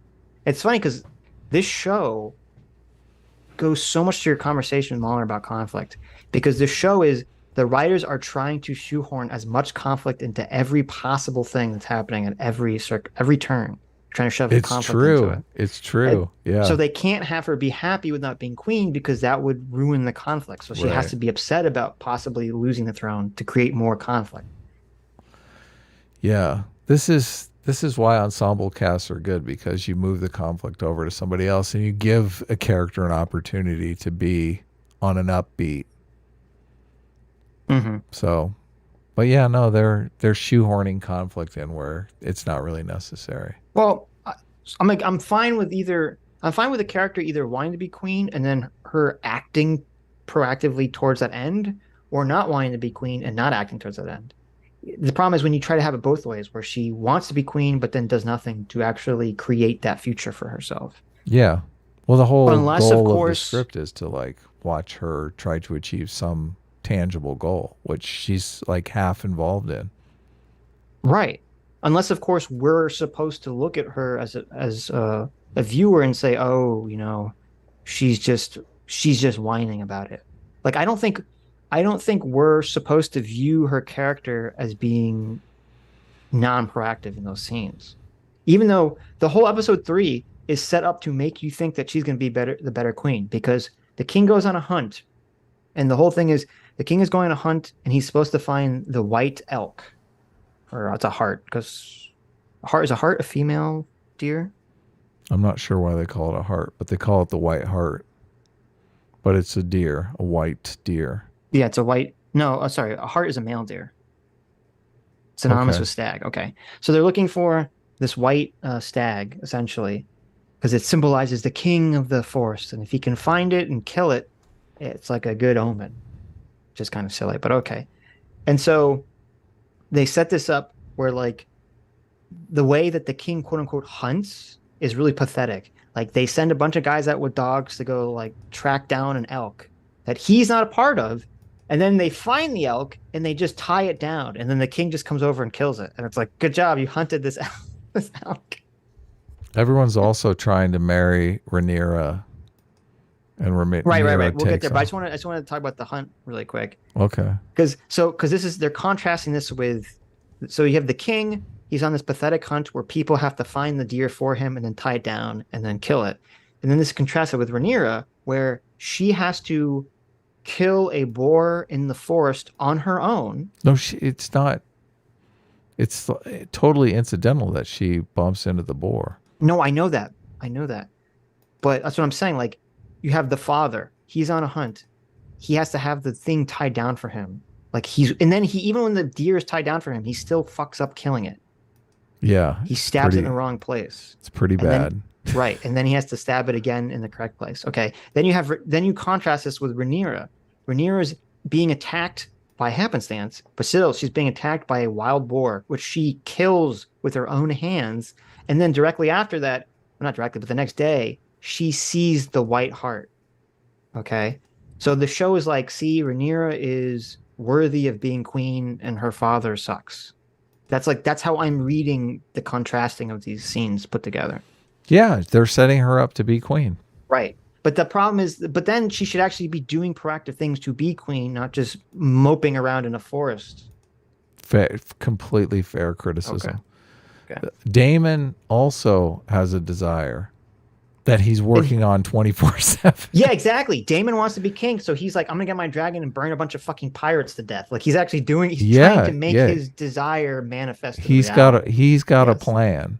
Yes. It's sad because, Otto Hightower is plotting more to move up than Rhaenyra is. Yes, like a Yeah, thousand times more. Yeah. yeah, but he's an ancillary character that you think probably is not going to be around by the end. But Rhaenyra, Right. you think she's going to be there on season finale. Why is she dragging Presumably, her yeah. feet? Yeah. Right, right. Exactly, No, I'm exactly. with you. This is Okay. completely fair criticism and could massively improve the show if they worked her character out more. Yeah. Yeah. I would like her character to be She needs a proactive and little smart. just a Yes. touch more, girl boss. Well, Unfortunate. Right? I I mean, no. Well, listen. No, when you say girl, like a girl a boss little is a a little character. drop of girl boss. A girl boss is a character in my Mhm. mind who is the girl that's in charge and is like given all of her power. She doesn't really deserve the Right. power that she wields. Like, Rey Skywalker. You don't ever see Rey struggle Right. to learn to use the Force or to do anything really. She just seems to be perfect at everything. Right. And we talked about this is the She-Hulk. She doesn't have to struggle to use her powers. She just has perfect control over all her She-Hulk powers from day one. You Right. know. We want real boss. Yes. A touch of real Yes. boss, not girl boss. Right. There's a character you haven't met yet in Game of Thrones called Marjorie Tyrell, and she's like a girl of Rhaenyra's age, and she's super smart and cunning, and she's like trying to do all this all this politicking from a girl's perspective, because it's different from the male perspective in Game of Thrones universe, in order to position herself to have as much power as possible. And to me, that makes her character so interesting and fun to watch because she's doing all these like crazy schemes and shit. Alicent Hightower is scheming more than Yes. Rhaenyra is. Yeah, no, you're Yes. right. It's sorely lacking. Yeah. Yeah. Definitely room So, for improvement there. right. Okay. Okay. So anyway, at the hunt, Rhaenyra is approached by a Lannister Yeah. who basically offers to marry her. Ned is a Lannister, right? From No, Game. Ned is a Stark. Oh, he's a Stark. Okay. Jaime and Cersei are Lannisters. Okay. So the quote unquote evil house in season one are the Lannisters. Right. The dwarf is a Lannister. Yeah, Tyrion is a Lannister. Yeah. Um. So this Lannister guy is like, "Hey, Rhaenyra, let's get married." And Rhaenyra gets really pissed off. She confronts her dad. She's like, "I'm not some sow to be sold off or something," which nothing about this scene makes sense because, first of all, from the king's perspective, he's not selling her off to anyone. Whoever she marries is going to be the king regent, the second most powerful person, presumably, in the entire kingdom. Right? He's not selling her off anywhere. He'd be giving that person extraordinary amounts of power. Right. But Rhaenyra thinks that she's going to be passed up from her position, and the king doesn't correct her in their original conversation about this. And then also it doesn't make sense because why the fuck would the king give this position to a random Lannister dude? Like, what does he benefit from? What is the realm? What does he benefit by having this marriage take place? It doesn't make any sense why he Well, would just his hook up with ultimate this goal. guy. His ultimate goal is that his daughter's happy though, so he's That's more later in interested. the episode, though. Okay. This first go around, he's just like hooking her up with whoever he thinks is good. Who is a good match? Right. I don't know. I don't know why you think Lannister would be a good A good match. match for happiness or his political Well, I assume for his political. aspirations. Well, obviously not for his happiness because he says Lannister's pride has pride. So Okay, so yeah. he doesn't think Lannister's like a good guy. And then later in the episode, the only smart guy, our fat bearded friend, is like comes up and says, "I think I have a good match for Rhaenyra." And then the king says the line that you said, like, "Oh, what, your son?" And he's like, "No, he should marry the son of Don Corleone's Viserys because he's got a fucking dragon, and they're the second most powerful house in the realm. Right. And then he won't be mad at you anymore." And And the ultimately king's that's like, what she ends up doing. "Well, we don't know yet. What do you mean? Well, she says she will do it. Does she?" She does at the end of episode 3.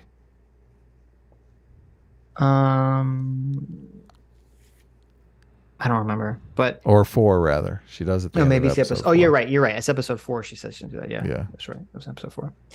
Um, yeah, but then after that, even the king doesn't take that advice. He's like, "I want my daughter to be happy. I want her to find love. Let her choose a suitor." And it's just like, they're fucking royalty. They don't have the opportunity. They don't have the time for this shit. I mean, why not? Because the whole point of marriage back then for royalties, especially the king and queen, is to shore up your political power. You never marry for love. Yeah, And it that's is part of the, a little out of character, but well, it's not out of character because he ended up marrying for love too, because he marries Otto Hightower's daughter, which gives him no political benefit, but it's just a stupid decision. It's again yet another stupid decision by the king, essentially. okay. I So mean, anyway, she I'm gets willing to forgive it. I don't think it okay. is like a giant.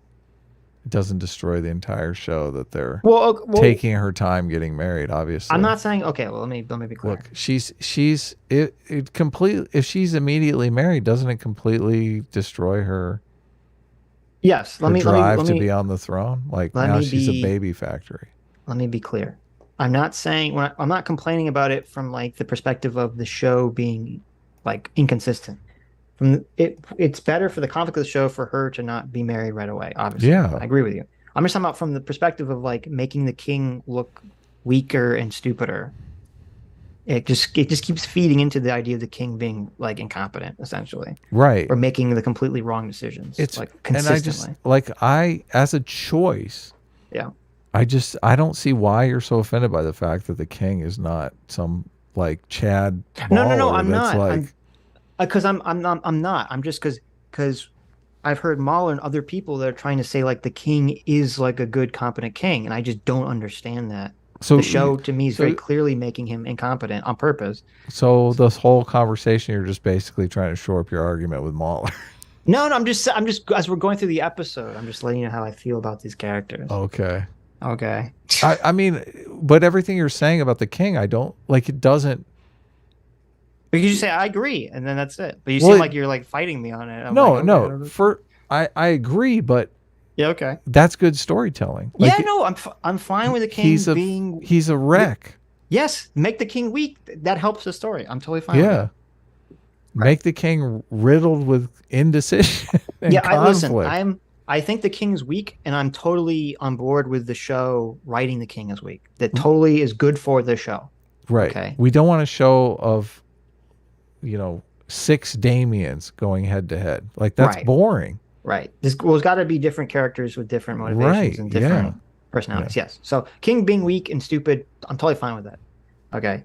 Yeah. But Damon is your strong and stupid character, well, and but Damon is strong and stupid, which is a problem too. But here's the issue. After the conversation he has with Rhaenyra, she, instead of again being, as we talked about, instead of being proactive, she gets on her horse angry and runs off into the forest to mope, which is not good. Yeah. which is not good. It's not productive whatsoever.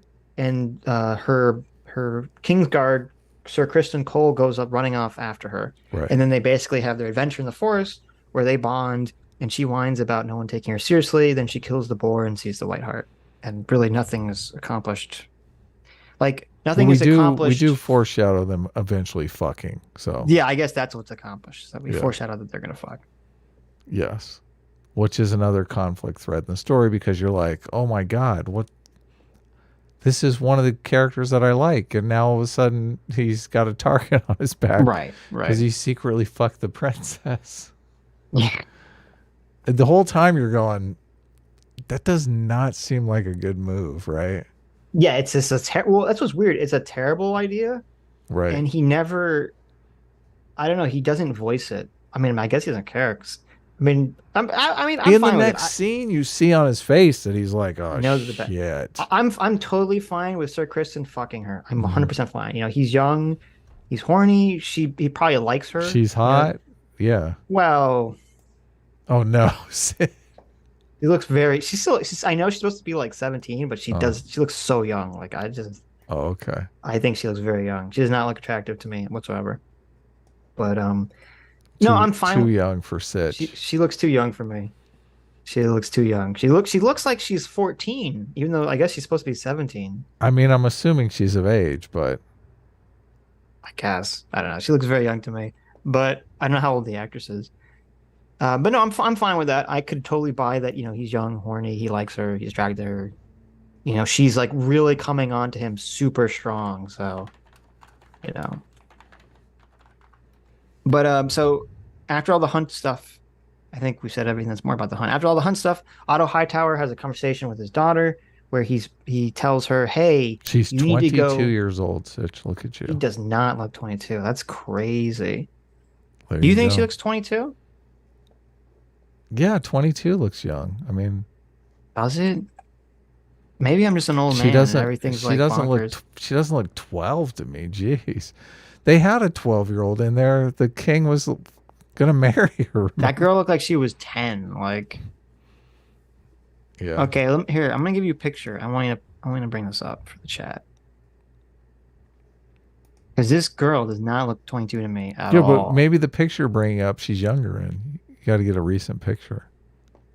Okay. Go Well, I mean, go this is a picture of the way she looks in the show. I mean, I don't know go what to her Instagram. I don't know what she looks like in real life. This is what she looks like in the show. She does not look 22 to me.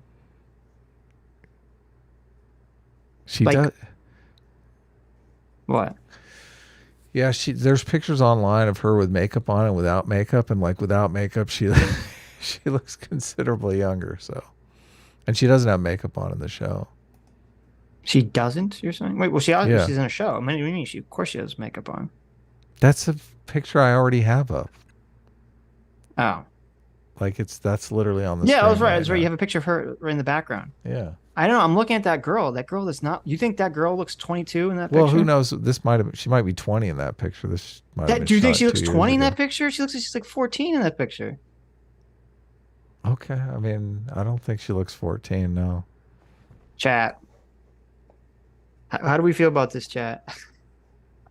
How does it look like? How does that girl in the background look like? That girl looks so young to me, that picture.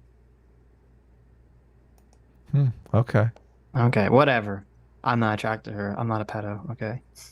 Okay. Good for you. I'd ask for ID. Yeah, exactly. She needs to be okay. Are you set? That girl walks into a bar. She's getting 100% carded. Oh, of course she is. Yes. Any Okay. So How old? anyway, How old is she? Because that's an interesting conundrum. How old is she in the story when her Kingsguard fucks her? 17. 17 or Yeah. 18.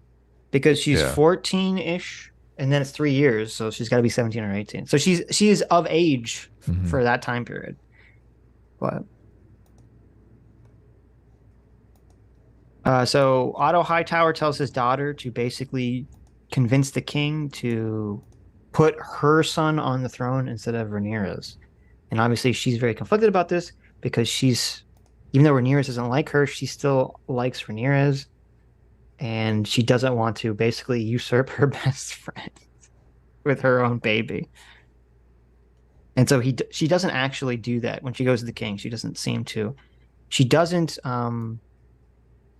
she doesn't try to convince the king to to usurp the daughter. But instead, basically what happens is Daemon's war on the Stepstones of the pirates has been going really shitty for 3 years. All of his men are basically about ready to betray him.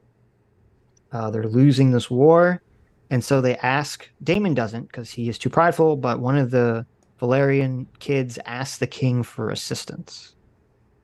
And then this is really weird to me. The king, when he's asked for assistance, Otto Hightower says, if you help Daemon and the Valyrians now, it will make you look weak. Okay. Which doesn't make any sense. Okay, I'm glad you said that because I got into a debate with Mahler about this. Yeah, this why? Makes no sense to me. Because he thought that made sense. To me, it made no sense. Because, sending reinforcements makes you look weak. It makes you look like you got reinforcements to spare. Well, no, because what Otto Hightower says is because you told them not to go to war and then they went to war. If you then help now, it makes you look weak because you didn't want to go to war in the first place. And my feeling is the exact opposite. It's if the king bails out his brother, it makes his brother look horribly incompetent. Because you say, oh, his brother went to war without the king's stead, and so did the Valyrians, and they couldn't seal the deal. They couldn't actually do the mission. So they had to go crying to the king, and the king has to come in and clean up their fucking mess. Yeah.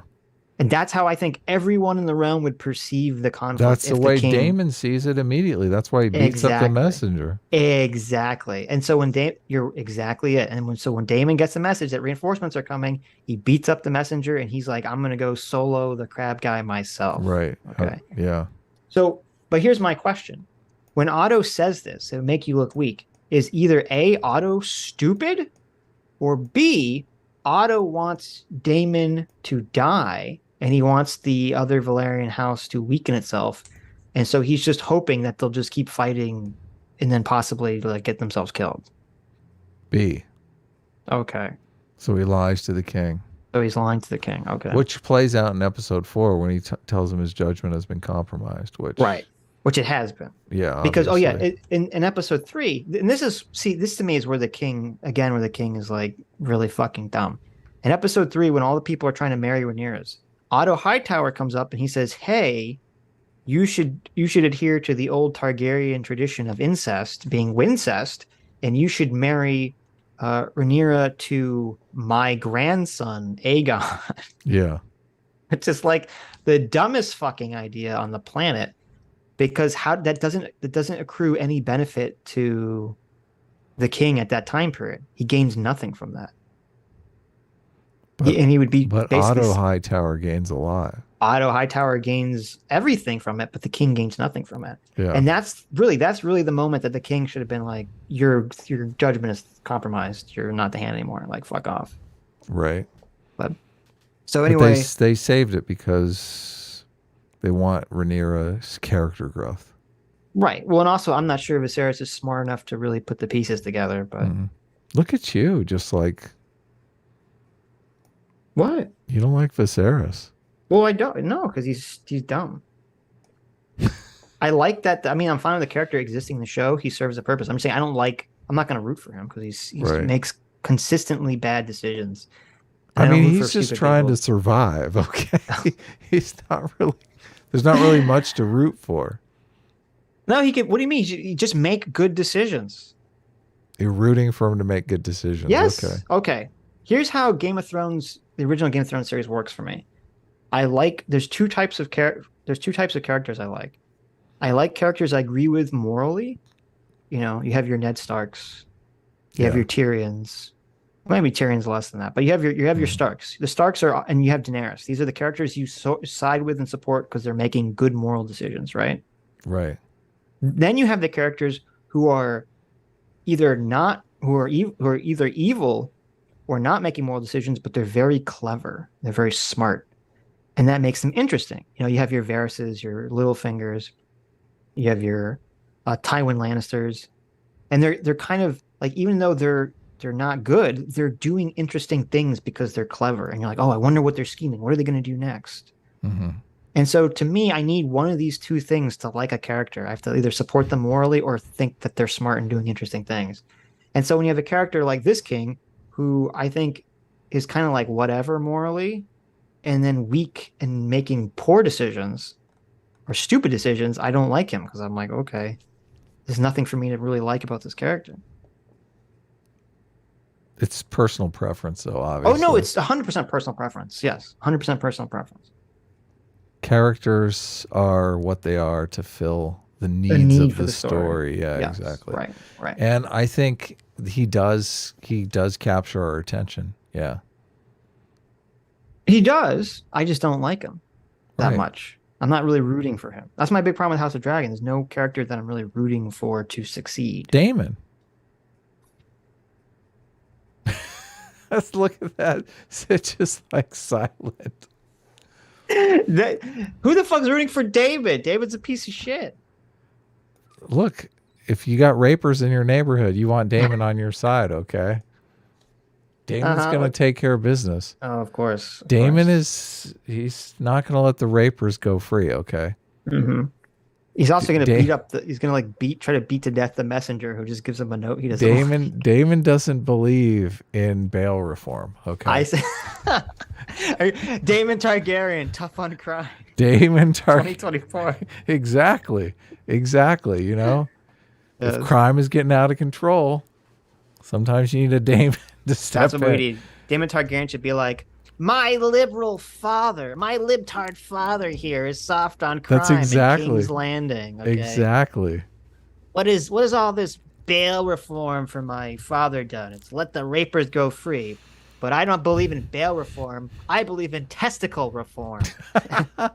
Do you? I mean, what has happened to the crime rate since he's been in the steps? We have no idea. Like he could be through the roof now. There you go. We don't know. You're right. Yeah, You're right. That's a good. That you know what the show should have brought that up. definitely, definitely. As soon as Damon comes back, it's all going to be better. I want to study on the crime rate of King's Landing with one Daemon Targaryen left. It's got to be bad. No. So anyway, Otto Hightower's daughter convinces the king to send aid to Daemon because she says the only thing, like one of the only smart things, except for the one smart guy on the council says, which is the king is basically whining that he's whining about being king. He says, I can't please everyone because everything, like if I help one person, it's going to piss another person off, which is literally like the definition of being king. But okay, I guess he didn't Any realize that for the power, last 20 yeah. years. Yeah, for any power, really. Yeah. Um, and she says, well, if you can't please everyone, maybe you should just actually do the thing that's beneficial for the realm. Did you ever consider that? And he's like, oh, yeah, that's a good idea. And so he decides to go send aid to Daemon. But the aid never gets there. Damon goes full Yeah. berserker and ends up killing the crab feeder at the end of the episode. Right. Well, before we get to that, there's one scene before we get to that scene, which is that Rhaenyra and the king finally have a conversation, and the king says, I was never going to name you not heir, stupid. Why are you so worried about this? And she's like, oh, yeah, okay. which that conversation should be like a regular occurrence for the past 3 years, right? Yeah, I mean, exactly. what the fuck? Exactly. You would think that when the baby was born 2 years ago, this They conversation would have would had have this taken place. conversation. Yeah, Right. Yeah. exactly. But I guess not.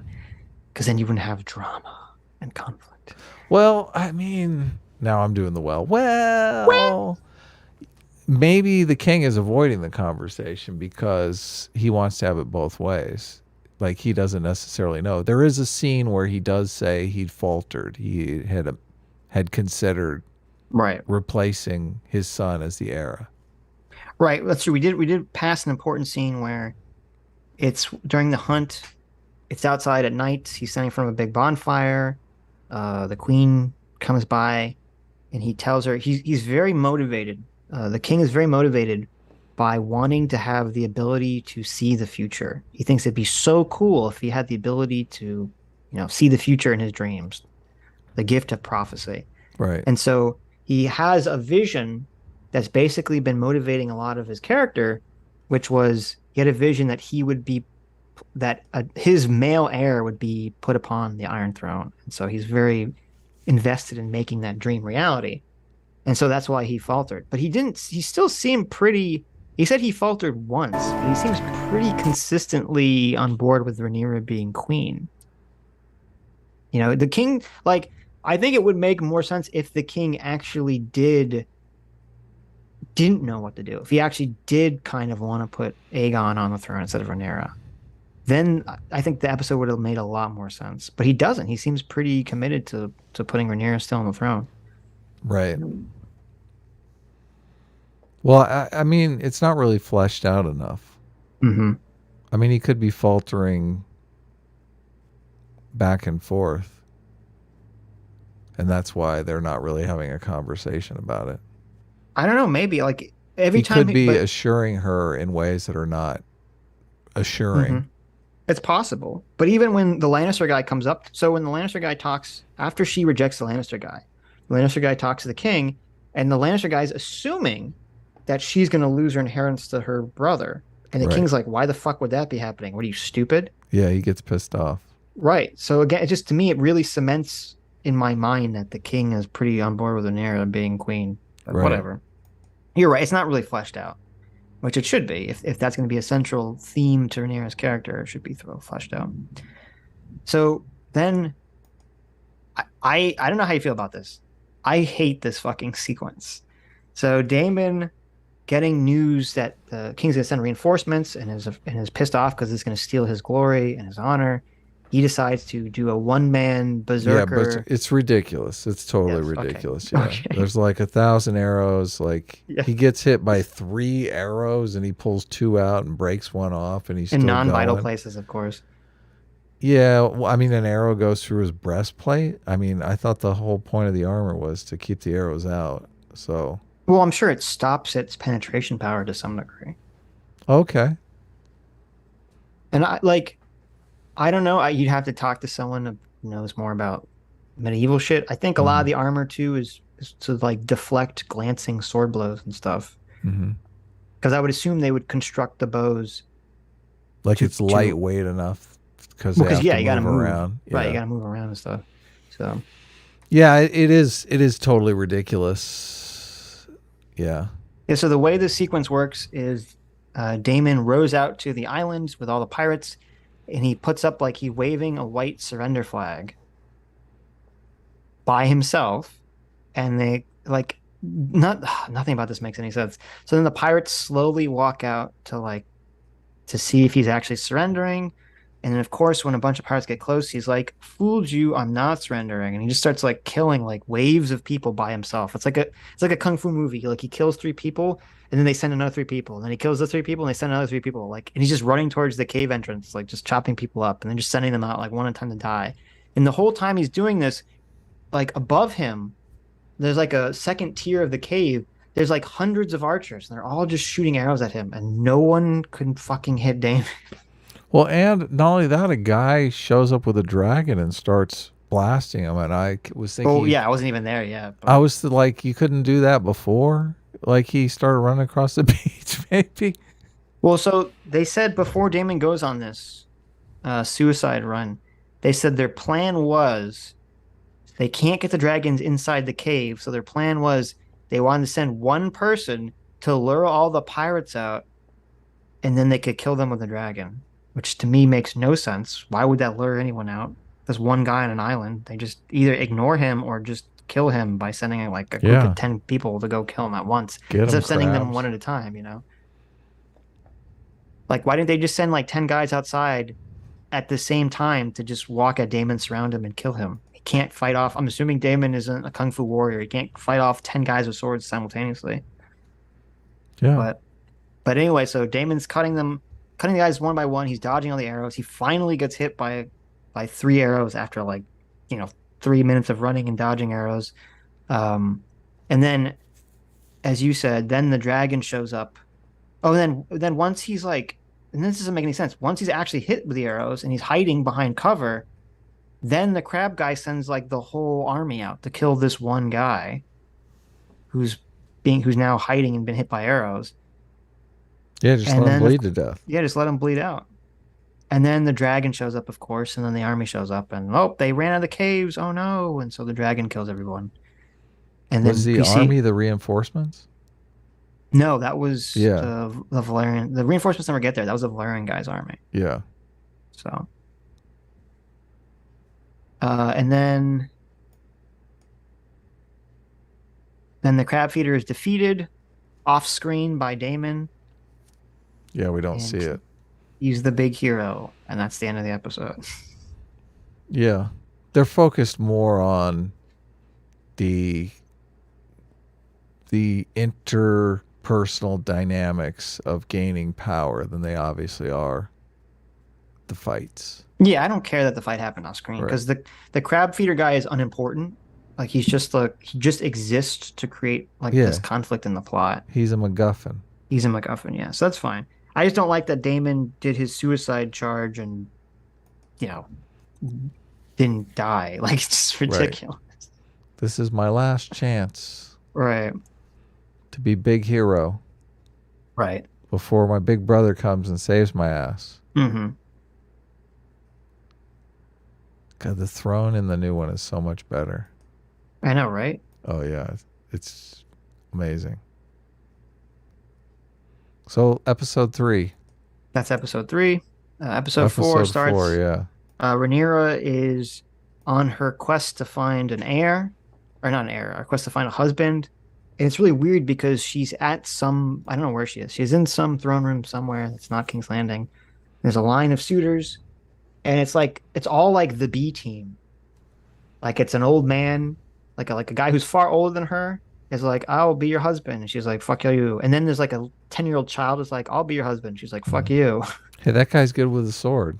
That's true. We learned, but it's weird because these guys, if whoever marries her is going to be the fucking king regent, why are they sending their B squad here? These should all be like the top tier suitors. Yeah, what happens if she goes to her dad and says, "Oh, I like the 10-year-old"? That sucks for him politically. This is ridiculous. Yes, yeah, it's totally ridiculous. Yeah. So for some reason, they're sending all the shitty suitors to her. We don't really, even though it doesn't make any sense. Someone in the crowd makes fun of the 12-year-old kid. Mm-hmm. I hated this. The Someone in the crowd is mocking the 12-year-old kid because he's 12. So the 12-year-old kid pulls a sword like he's going to get into a fight with a guy. And Rhaenyra, what does she do in the situation? What does our would-be future queen do? Does she take charge of the situation? Does she tell him to stop, shut the fuck up and sit down? She just walks away. She's like, ugh, men and their swords. And she just walks off. She runs away from the scene. Yeah, and then the 10-year-old like kills the guy. It's great. Yeah, and then the 10-year-old wins the fight. And you're like, okay, He's I like, guess. "Fuck you." I just That's so, yeah. It is bad that Rhaenyra doesn't step in. yes, that she doesn't stop the fight. It's terrible. weird. It's Yeah. super weird that the 10-year-old kills the older guy. Well, it's not if you go back and look at the scene because the older guy pulls out a dagger and the Right. 10-year-old has like a big ass fucking sword. So it's Right. kind of like they're kind of like that kid was that the older guy was the older guy's he's like a teenager too. He's not like an old man or something. Right. So you're like that guy's really dumb. But Yeah, he fucks him up. but he fucks him up. So he's potentially dead. Who knows if that will come back later or not. Probably not. Like you said, Probably it's not. a B squad. Oh, okay. So then we see. I hate no. this. We see a scene where mini Daenerys, Rhaena is. Daenerys. Well, You they got- have her. They have her in later seasons. The way Daenerys is dressed is exactly the way Rhaenyra dresses very often. So they're Right. trying to mirror the parallel, obviously. But Daenerys is wearing her hand-me-downs. there you go. You're right. I never thought about that.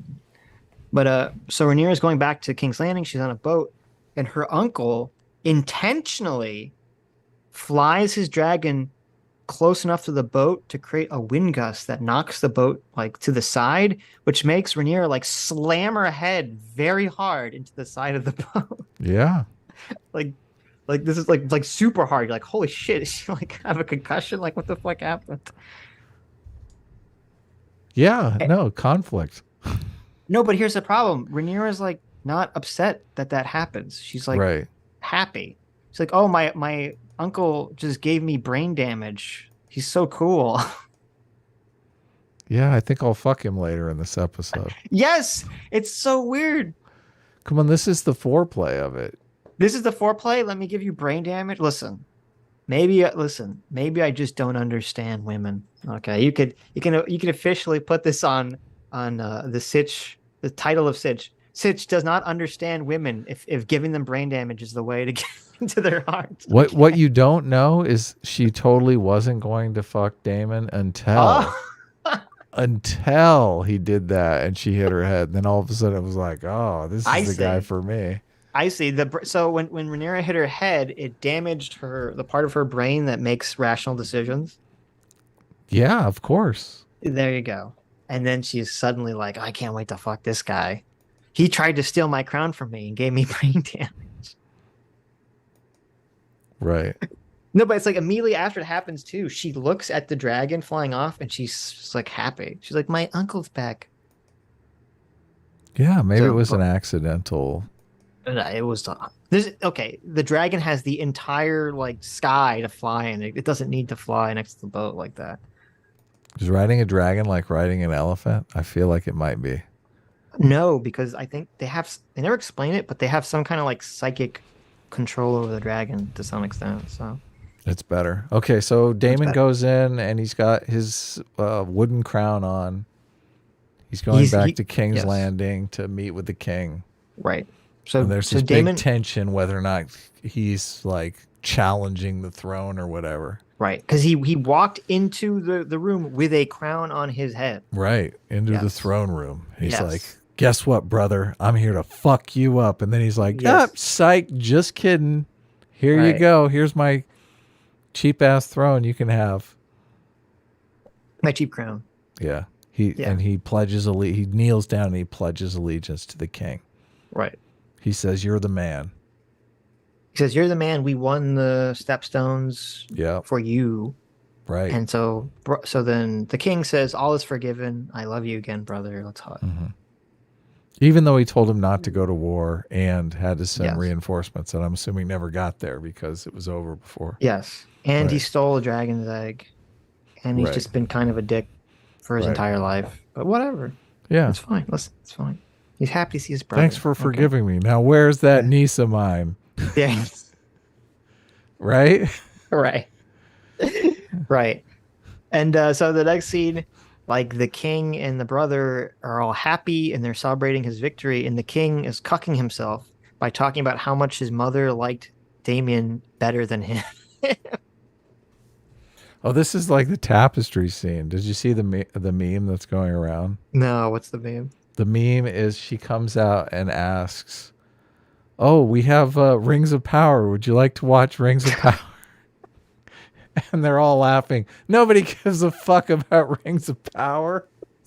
That's funny. It's a good meme, huh? That's a good meme, So yeah. in the scene, she The queen. the queen comes out and offers to show Damon some of their fine tapestries, and everyone laughs like, "Who gives a fuck about tapestries?" Right. So yes, and someone has fashioned this into a meme about how nobody cares about Rings of Power. So But then that scene is weird too, because like after the king is like, "What are you, an idiot? Damon doesn't care about tapestries," and they laugh in the queen's face. mhm. Then Rhaenyra, trying to like help her friend, says, "I would love to look at the tapestries." Yeah, Like, so you think the two of them are gonna walk off? But then the queen is like blows her off. Is like, "Well, then go look at them." yeah, Like, wait, go what the check them fuck? out. What a bitch! I know. What a fucking bitch! It was super weird. I was like, wait, like what's going on here? Now you don't care about the tapestries. Yeah, exactly. Yeah, And she then totally got her. yeah, I guess, but then like literally the next second, the next scene is it's still outside, and Rhaenyra's sitting down on the couch, and her friend the queen comes to talk to her. So you're like, well, did she ever go to see the tapestries, or did she Mhm. just say, well, fuck you, and sat down on the couch? I don't know. Yeah, And then basically they talk about how much it sucks to be a woman and to have babies, and Rhaenyra's like, I don't want to have babies, and it's like, well, why the fuck you queen then? What are you talking about? You had to have babies. right. So then they go out. Damon takes her out on the town. Well, this is before that. They have Daemon and Rhaenyra have a conversation, and it's very weird. I completely hate Rhaenyra and Daemon's relationship because it makes no sense. Hmm. So earlier in the season, it's very clear that Rhaenyra likes Daemon and that Daemon likes Rhaenyra. Right. Daemon He gives gives her a Rhaenyra a necklace. Yeah. necklace. She's touching it all the time. She likes her uncle, and that's all fine. But then once he steals, when Rhaenyra is named heir to the throne, her uncle seizes her castle, declares himself the ruler of this castle, and steals a dragon egg. So he's directly challenging her rule by doing this. Okay.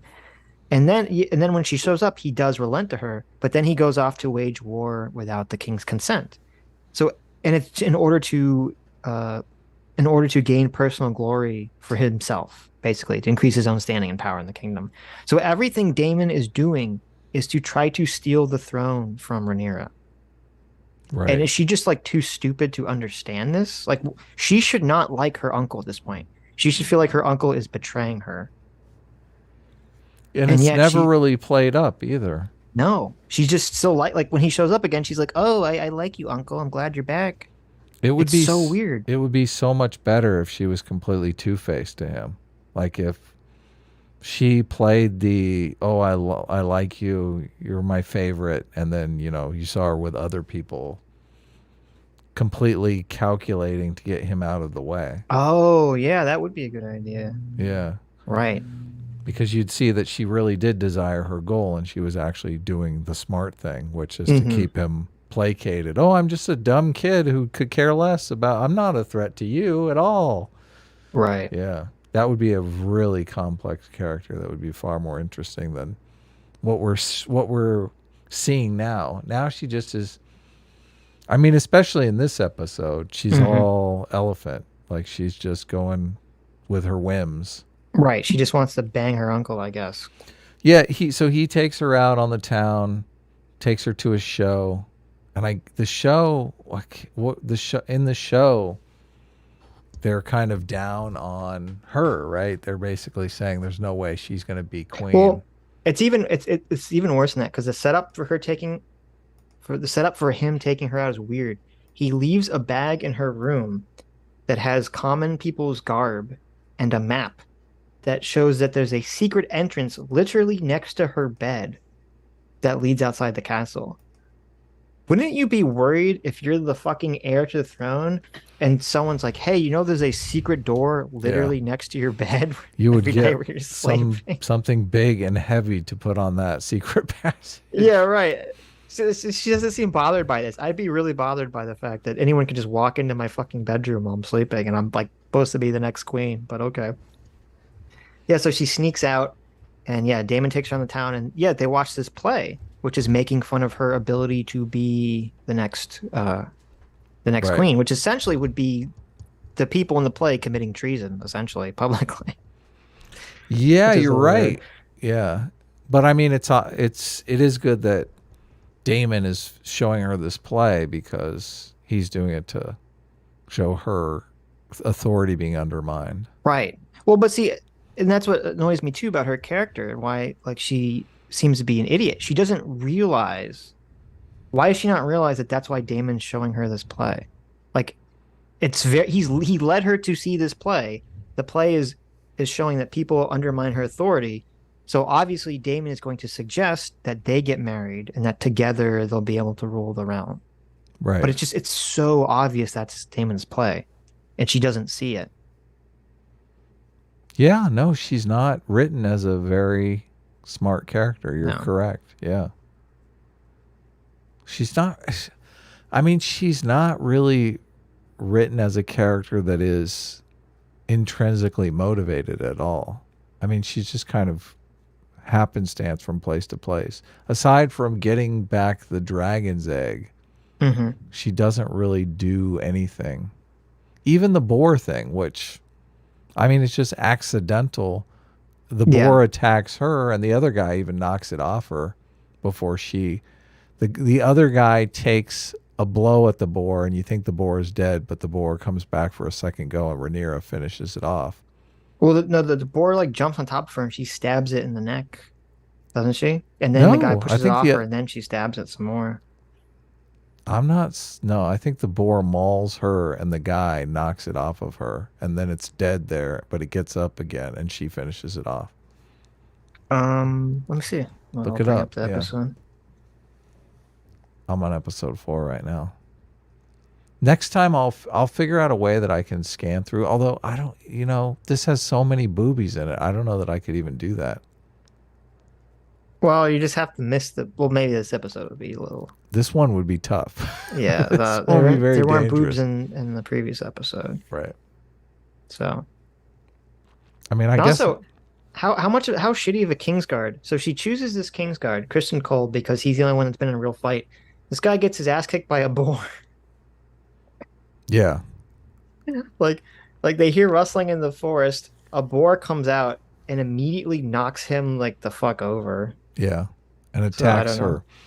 Right. That's another place that they're playing fast and loose with the truth because I can't. That boar is like would have her whole face in its mouth. Oh, you're right. Yeah, well, she's somehow able to prevent the boar from eating her face off Right. by just holding it back. That's not going to Um, happen. right. Yeah. Oh, you're right. Yeah, the boar's on top of her. You're right. She doesn't even kill it. The boar's on top of her, and then he gets up and he slices it. Right. And you think the boar is dead, but it gets up for a second go and she finishes it off. Yeah, and then she gets up and just stabs the shit out of it. Yeah, you're right. So that kind of takes it away from her even further. She And didn't. they're not Yeah. out looking for a boar. They're out just having a leisure. I'm taking a day off and you're going to keep me company. Right, right.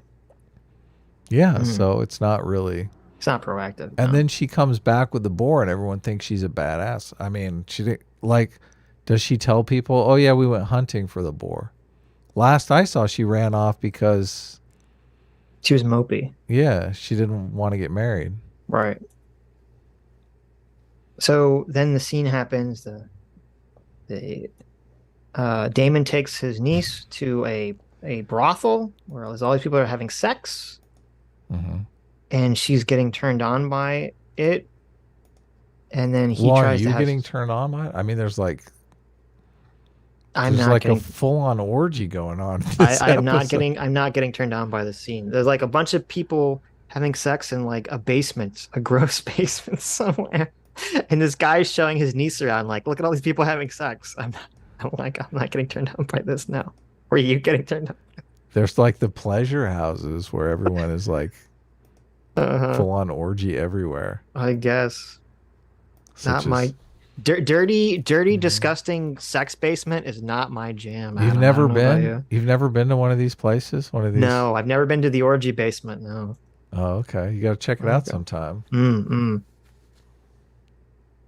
But so he tries to. He's. It's not really clear what's going on. He's like trying to have sex with her. He maybe starts to have sex with her and then decides not to. And it's weird because I don't know. Did you watch the? I hate. It's not as bad as in Game of Thrones, but they have these like after the episode, like the director talks to the audience. I have listened to none of them They're because so bad. I They're don't so really bad. care. But do they say in there that they have sex or something? They Well, give it it's away? weird because they have both the writer and then they have the director, and both the writer and director have different takes on the scene. And the writer says the reason Damon stops is because, or they actually say that he doesn't stop. They say he can't get it up, which, I mean, we have no way of knowing that, but they say he can't get it up because he feels like it's wrong to have sex with his niece, Right. that's the way I interpreted the scene. That's what the writer says. But then the director says the reason he couldn't get it up was because Damon likes to be in control, and the fact that she likes it is a turnoff to him. And I That's a was like, pretty big difference of opinion there. yeah, I'm like, how, well, like, from your director and your writer? That's a huge difference in reading the scenes. Like, they should probably get that in order. Well, I wonder what they told the actors because, I mean, the Right. director's usually who's telling the actors what to do. What did the director say? He said like that Damon is used to always being in charge.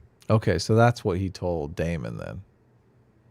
Well, That's the instructions Damon got when he was supposed to act the scene out. The writer doesn't come out and tell Damon how to act the right, scene.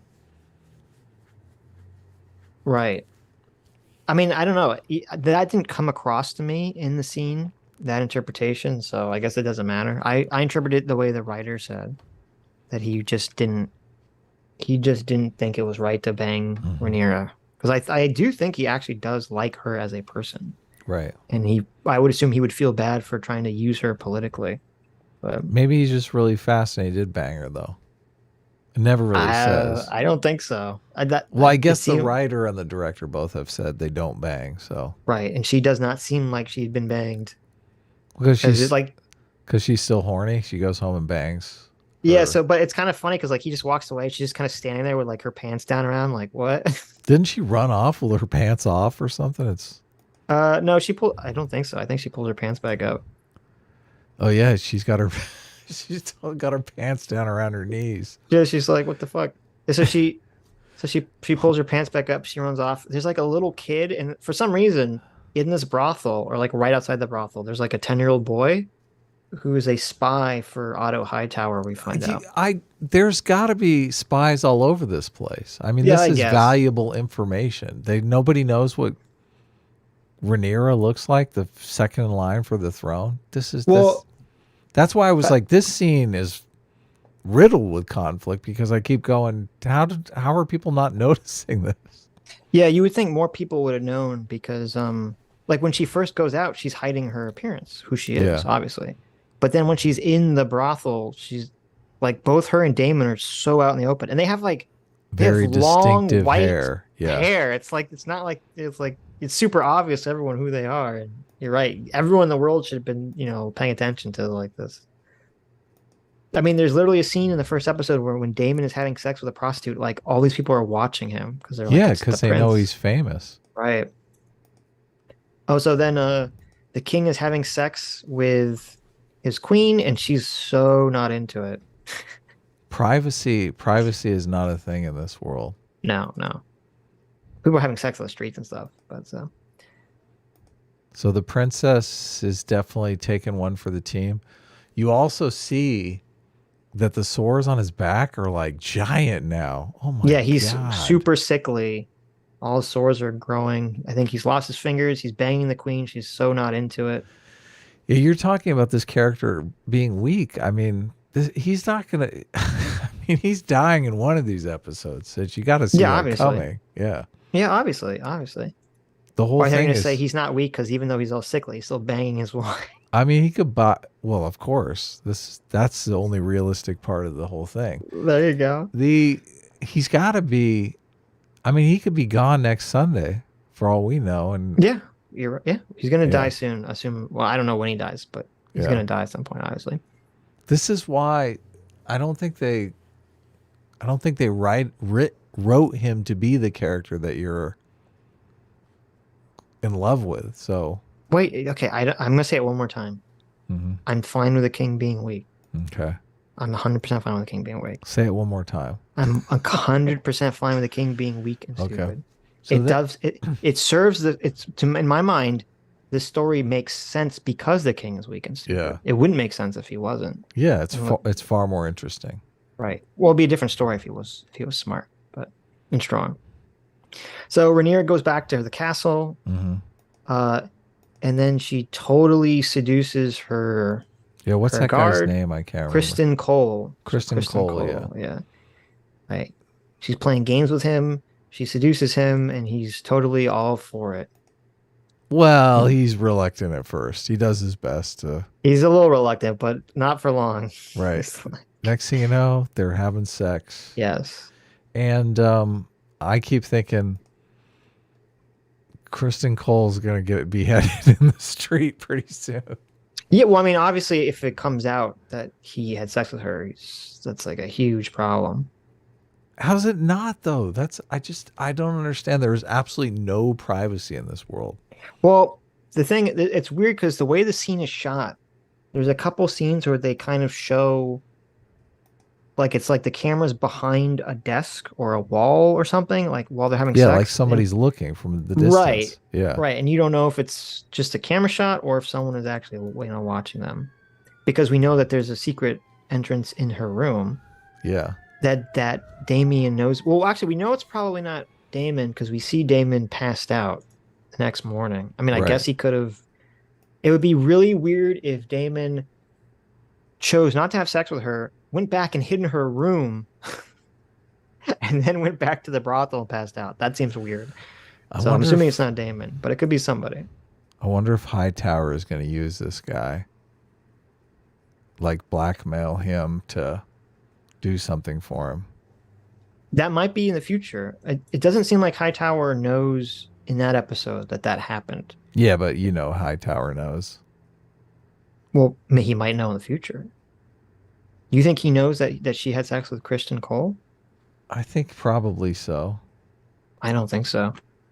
I don't think so. Because what happens is the spy comes to Hightower and says, um, I saw Rhaenyra and Daemon banging in the brothel, which the spy didn't really see. The spy just saw them exit the brothel, but whatever. So Otto Hightower goes and tells the king this. The king at first refuses to believe it, but then he calls his brother in about the accusation. His brother doesn't deny it at Yeah. all. Daemon doesn't deny it. Yeah, Daemon doesn't deny it. And so the king assumes that it's true. Right. And they bring the brother in, he's all drunk and fucked up, and the king's like slapping around and all this stuff. What is it? I don't remember. What does the king do? The king exiles him again. Um, Says, get the fuck out. Take your whore and go. okay, he doesn't send him to the wall or anything. He just tells him to leave. Yeah. Tells him also he'll never be king. I don't know. See, to me, this is still weak then. He needs to do something about his brother. He can't just keep sending his brother away. He needs to like make his brother go to the wall or disinherit, say like you're no longer a Targaryen. He needs to do something. Look, he sees those sores on his back and shit. he may be thinking my brother's going to keep my kingdom together when I drop dead. Well, then he should say that. I don't know. He doesn't. He seems everything the king is doing is to prevent his brother from becoming king. I don't think he Right. secretly wants his brother to be king. So. Oh, and then there's a scene He wants where someone in his family to be king. He yeah, doesn't he want wants his Otto daughter. Hightower to be king. He wants his daughter to be queen. Right, but she might not make it. Well, maybe not. But so, speaking of that, there's a scene where the daughter is talking to the queen, and the queen says, "Did you have sex with Daemon?" And Rhaenyra says, "No, I swear on my mother's grave or honor, Mm-hmm. on my dead mother, that I did not have sex with Daemon." Or no, she says it's worse than that. She swears that she's still a virgin, I think. Because Oh whatever it is, yeah, you're right. because it's a lie. Because technically she didn't have sex with Daemon, but whatever she swears to, it's a lie, and it's important because she swears this in front of a heart tree, which I don't know if you noticed in Game of Thrones. It's the tree that has the face carved into it, Yeah. and it's the lore is that if you break your vow or your word in front of a heart tree, it pisses off the gods. The gods get very pissed at you, and then your life will be ruined after that point. Oh, sad. So that's kind of a nice little Easter egg they threw in there. Sweet. Oh, and so the king basically blows up on Rhaenyra and says, I've allowed you to have too much freedom. Now you have to do your duty and you have to get married to Don Corleone's son, which he should have said like, 3 fucking years ago, which was the most obvious match. And she says, okay, I'll do that. But first, you have to fire Otto Hightower because he's obviously trying to orchestrate everything so that his grandchild is king, which is Right. true. And then so the king goes to Otto Hightower and he's like, get the fuck out of here. Even though it's weird because on one hand, any king's hand would have told the king that information about her Rhaenyra and Damien. But on the other hand, it is true that Otto has been trying to orchestrate everything so that his grandson is king. And so yeah, the king banishes Otto, or he doesn't banish him, but he says, you're not here anymore, get the fuck out. And that's where the episode ends. So next episode, presumably, we're gonna get a new hand, right? Oh wait, Someone no, is gonna be nominated. there's one more important scene at the end is that the Maester comes in and he gives her an abortion. Oh He yeah, gives her yeah, the yeah, yeah. the Plan B daily, day after abortion Right. tea. So, and we don't know a couple of things. We don't know A, if she drinks the tea, or B, if the tea will even do what the Maester said it's doing. Right. Because it's possible that the Maesters, for some reason, are trying to scheme against the Targaryens and her father, and then maybe that's why the father's wounds never heal. But I'm not Oh, really sure really? what they would. Well, in the books, it's implied, I don't know if it's ever directly mentioned, but it's implied that the Maesters are trying to kill off all the Targaryens and the dragons because they think they're too dangerous. Um, but in the show, I don't know what the Maesters would accomplish by keeping the king perpetually sick for 3 years. Because if the king dies, then Daemon would be likely to be in charge, which the Maesters wouldn't want because Daemon's like 1,000 times worse than his brother. I mean, it's a stretch to think that they're going to pull the Maesters out as players on this battlefield just because they've been pretty open with all the players up until Well, now, and the Maesters have not. I mean, obviously, mhm. they were involved in the baby thing, and they've come into play at several key moments, but not as just as neutral parties. I Yeah, think it but would be, maybe, but that's the twist. Maybe the Maesters, made it so the baby would die and that the wife would die or something. Who knows, right? I guess, but I think it's a stretch to think that that twist is going to come in out of Hmm. left field. I don't know. It It's weird seems because, like an unfair twist all of a sudden, oh, these guys were the ones pulling the strings all right, along. right. No, I understand. Yeah. I don't know how I feel about it because in the books, the Maesters are 100% doing sneaky shit. But even in the original TV show, they cut all of that out. So the Maesters are not doing sneaky shit for the most part in the TV show, or any sneaky shit, I don't think. So, Were yeah, they I in don't the know. books or what? No, in the books, the Maesters are doing all sorts of sneaky shit. Oh, okay. Gotcha. But in the show, the Maesters are pretty much just being neutral, just helping whoever they're supposed to be helping. Hmm. So, no, you're right. They could potentially not have no sneakiness going on with the Maesters, but Yeah. No head canon. Okay. so You don't need a lot of head canon for this, which is good. So, I mean, we've almost been talking for 3 hours here. I didn't know we right. were going to How's be your like, overall sense of this? I mean, it was better before I talked to you. No. You always like a huge downer about shit. Like you're like, I don't like the king. The king really rubs me the wrong way. I mean, I see him as I don't like him or dislike him. I see him as a means to an end to Hmm. make an interesting conflict ridden story. So Right, right. I guess this is an interesting difference, I think, between you and me. I'm more interested in the plot, and it seems like you're more interested in the characters, which, there are stories that I really like characters, but if I'm interested in the situation, I don't necessarily even need to like any of the characters.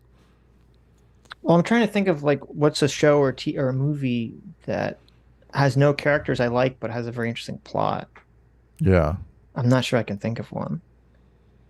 Um, well, I don't mind the king being feckless and weak if that's what the show demands for the plot, which it does.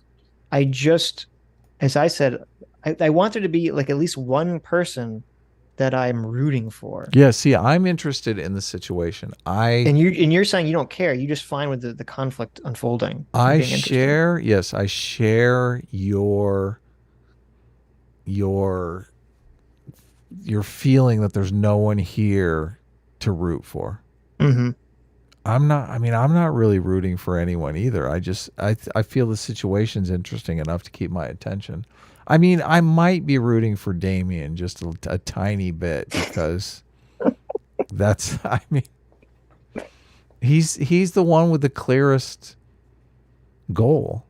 And I mean, Hmm. I do like movies like Nightcrawler where you've got an anti-hero that's just trying, who's driven to do something. Well, someone brought up Breaking Bad.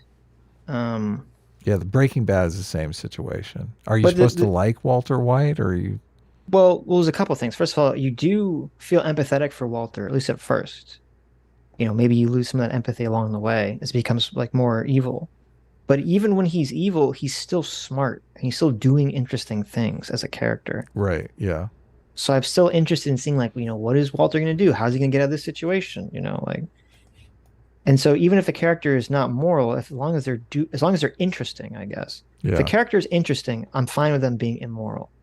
And I guess part of the issue is I don't feel like any of the characters are interesting enough to hold my attention. Now, Right. I am still somewhat interested in the plot because, as you said, the plot is definitely riddled with conflict. Yeah. And Yeah. so I From the am curious to get-go. see the direction it goes. But Well, they've set up a game here, obviously, Mhm. that someone other than this king is going to be on the throne. Right. And then also, I mean, you can tell. I don't know. Maybe this isn't the time for this conversation though, since I'm in the middle of watching the Game of Thrones. I mean, I'm assuming there's overlap between this and the Game of Thrones story, since this is the prequel. What was the question? Well, in we there's information in the Game of Thrones series that sets up how these people lost their power, correct? Or No. Well, sort of. how they Like, came to power, right? so this happens 170 years, I think, before Game of Thrones. Okay, so they're Well, the same characters, but their story is completely well, disconnected. I can give you like the most minor of spoilers. The only way it's really connected directly is that because of the consequences of this conflict, the Dance of the Dragons, the Targaryen house is not as strong as it was before the Dance of the Dragons. Right. And so, as you see in Game of Thrones, um, Robert Baratheon kills the Targaryen king. So you could say, well, maybe if the Dance of Dragons didn't happen 170 years earlier, he would have been stronger. Who knows? But it's not like directly related, you know, if that's what you mean. Like the events of the Dance of Dragons does not directly change super directly what's going on in Game of Thrones at all. So like you could watch all of Game of Thrones and you wouldn't really be spoiled about anything about the show, Right. about House of Dragon. So Okay, that's cool. I mean, I do think the Game of Thrones is better, obviously. And it's mhm. kind of interesting that I'm watching them simultaneously. Like, Right. I won't get another episode of this until Sunday, but I mean, I'm probably going to be done with the first season of Game of Thrones by Sunday. Well, and that's part of the issue. Yeah, I feel like by watching them back to back, it's just Game of Thrones season one is so superior to House of Dragons. Because there's not as much stupidness going on. Yeah, well, I feel like characters are very smart in the first season of Game of Thrones. Like everything they're doing, well, except for one character, which I want to talk to you about once you finish season one. There are characters that are designated as smart and conniving, and they're doing smart, conniving things. And there's characters that are designated as maybe not smart, and then they're not maybe not necessarily doing smart things. But it's all like intentional. It feels very intentional, like the way different people are acting in Game of Thrones. Yeah, it's very much like a chess game. Right. This doesn't feel like a chess game. Or it feels like a blurry chess game that you're trying to like look at through underwater. You're like not exactly sure if anyone knows what's going on. But there's more dragons, so That's you know true. that's That's always a true. good thing. Yeah. Well, is there anything else you want to talk about? Any final thoughts before we go? No, I mean, just what I said in the beginning. It's okay. Um, I know I spent like the last 3 hours complaining about it, but it's an okay show. If you like Game of Thrones, you probably still, if you like the early Game of Thrones, you probably still gain some benefit from watching this, as long as you turn your brain off somewhat. Well, they call it the willing suspension of disbelief for a reason. Yes. Yeah. Right, right, right. Because, sometimes you gotta go with it. Could be like, oh, there's something interesting going on here. Hmm. And um, We got hmm. some super chats to read, and I was just say, and again, I really think that Rings of Power being on and being so terrible is really helping Game of Thrones. I mean, House of Dragon. I think if this show was happening without Rings of Power, you would see a lot more people shitting on this show. Oh, really? Right. You don't? Do you agree or disagree with that? Yeah, probably because it is impossible. I mean, they're both kind of similar settings, very Yeah, similar medieval settings. fantasy. Yeah. Right. Right. So it's impossible not to compare the two. And Rings of Power just can't even compete. It's really just not even close. Danimal says episode 4 of House of Dragon was on par with the best episodes of Game of Thrones. I know you better be trolling, Danimal. You best be fucking trolling me with that shit take, okay? You best be fucking trolling. That's a terrible take. Oh my God, that's the worst thing I've ever heard.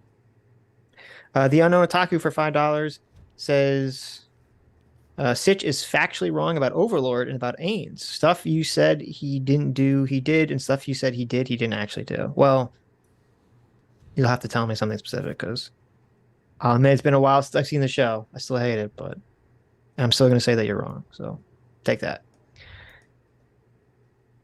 Girl Sarah for thanks so much for being a free will seeker for 6 months says keep streaming like this, and you guys might have to change the channel name back to PSA Sitch Daily. Keep it up. Let's cover an anime 2 weeks from now. We'll see. We'll see what the future holds. Am I going to have to get Crunchyroll? Please tell me no. Yeah, I know. Brune, thanks so much for being a free will seeker for 3 months, says, let's keep these fantasy reviews and debates rolling when the new Willow reboot drops, right, guys? Hello? Is Willow? What is Willow? I don't know what Willow is. It's a fantasy show about the dwarf guy from what's that show with oh God, I'm blanking on everyone's names. Well, I mean, are we going to do a House of the Dragon video? Warwick Davis. That's the guy's name. How's a House of the Dragon video? I don't know. If we do a House of Dragon video, I don't know if we should do like an episode by episode thing or if we just talk about overall impressions or something. I'm not sure. I'm really not sure. Yeah. Maybe we won't do House of Dragons video. I don't know. We'll talk about it. We'll figure it out.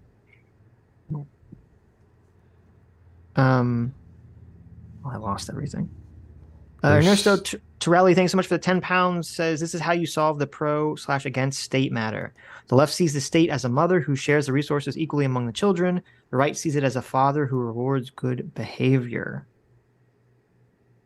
You can see it that way. Yeah, you can see it that way. I mean, the right tends to look at fairness by proportionality, which is different than fairness by just need through the Care Harm Foundation. Right. I want an Adam review video of Game of Thrones. There you go. I mean, that's possible. Yeah, maybe. We meant doing a Game of Thrones, House of Dragons video on my other channel, not on this channel, but Hayden Dill, thanks so much for being a free will seeker, even though I thought you were a free will seeker, so I don't know if that re-upped, but thank you regardless. Either way. Yeah, we're doing weekly videos on Sitch's main channel. Sitch has final say on the script. I was doing episode breakdowns and jokes and shit. Yeah. Right. We both co-wrote the She-Hulk scripts. Right. And we're co-writing the Rings of Power script. Ring of Power script right now, yeah. Right. But we kind of... Sitch pointed out to me that it's how is this video going to be like 45 minutes? I don't know. Well, right. Well, the problem is it's just like if we were watching one show, like if there's one show going on right now, you could do weekly episodes about each show. If there was two shows that we're watching, maybe we could do 2 shows, which is what we're do like She-Hulk, where like each She-Hulk episode would be 2 episodes. Once we catch up with Ring of Power, each Ring of Power episode will be, each Ring of Power video will be 2 episodes. But doing it with 3 is like, you're kind of pushing it. We're definitely making it up as we go along. And we talked about this before we even began. Because I'm a firm believer in like learning on the job as I'm Right. doing it. Yeah. Right. So when we're trying to carve out a situation where there's like three of us who are kind of a tight team now, me and Sitch and CT. So Mm-hmm. hopefully we'll be able to come out with some premium level content. Right. The Right. question is whether or not it's worth it and you just kind of got to do it To find out. yeah, Yeah. to figure it Exactly. out. Yeah, Right. exactly. Right. So, but Hmm. is that it? Should we wrap up? Soul Doge for a dollar says it finally happened. Daisuke, which is the people that make Gilded Gear, came out and confirmed that Bridget is officially trans. So basically, years of character arc to prove that effeminate men are valid is gone in favor of saying a whole town going John Money on a kid is okay. Actually, That yes, sucks. yes, I remember Soul Doge was talking about that earlier. That is pretty crazy that happened. That's pretty insane. So all the work now it's getting worse. Not only are they retconning characters from your childhood, now all of the work that they've done to tear down gender roles, like oppressive gender roles, Mm-hmm. is being thrown away. Because they're trans. They're not just you're not like an effeminate male. You're trans now. Yeah. Right. Right. And they all claim to be gender abolitionists at the same Right. time, which how that makes any sense, I will never know. And it's super fucked up with Bridget's character because she/he didn't choose the lifestyle originally. They were forced to dress and pretend they were a girl What? by How is that someone even else. possible? Then how are you saying So, they're trans? because people are stupid, Adam. I don't know. They're not like they're literally forced. So then Yeah, all of a well, sudden that's their identity. They've right. had their identity, their gender dysphoria forced on them. Yeah, like the backstory, I think Soul Rose was saying was that the character was a twin, and this town had some weird belief that twins were bad luck or something. So they made like one of the twins pretend to be a girl. And Mm-hmm. so the character was basically forced to be a girl. And I guess now people are celebrating because this character that was forced to be a girl is now trans. That sucks. That's It's just totally horrible. fucking crazy to me. And you've got people on the left, your Xanderhalls, who are like, they have no idea why people are upset about this. Here's It's the so back. obvious. Yeah. Soon she was born to wealthy aristocrats after her twin brother, a town convinced that male twins bring misfortune. So they insisted the younger of the set be put to death or given up for adoption. The parents didn't want to do either of those things, so they chose to raise Bridget as a girl instead, hiding her sex from the public. So there you go. There's your trans character. Ouch. Terrible. CT for dollar says, all right, I have a possibly contentious question. When making a peanut butter and jelly sandwich, do you use the same knife for both peanut butter and jelly, or do you use a second one to avoid contamination? Depends. On what? You know, how upset is your wife going to be when she sees that jelly in the peanut butter jar? I mean, which one? I have better luck when I do the peanut butter first and use the peanut butter knife in the jelly. There seems to be less. Oh my God. This is disgusting. Less contamination going on. Stop contaminating the jelly, Adam. If you do it the other way around, it's like you're 100% guaranteed not to get away with it. Okay, it's so I don't. This lick is so the knife. simple. No, you don't lick the knife. That's Shinto, literally the what worst are thing you can do. saying? Right. Then your spit goes in the. Right. Okay. It's No. This is a very easy solution to this. This is what I do. Okay. You take a fucking paper towel and you wipe the butter / jelly off the knife before you put it in the next one. No. It takes you like a quarter of a second to do. Shirt tail. Okay, that's disgusting. you take a dirty sock from the corner. Just fucking take a fucking paper towel and you clean it off. It takes like a second. Jeez. No. Do you using two knives? No, you don't use two knives. Shirt tail is much That's better. a waste. That's a waste. Shirt tail is much more entertaining. Daniel the Bruce for $5 says, if House of the Dragon turns out bad, I will give it my wrench forever, but so far it's fantastic television. There you go. Daniel the Bruce is a big House of the Dragon fan. Well, Danimal, it's so bad. Sitch does this. He comes on and he completely spoils shows. I'm not sure that this is even good content for people because Sitch is just. You got to point out the good things, Sitch. Name 3 things you like about House of Dragon. Quick. Sitch. Lots of dragons. Just say lots of dragons. Say lots of dragons and good fire. Sitch, you're muted.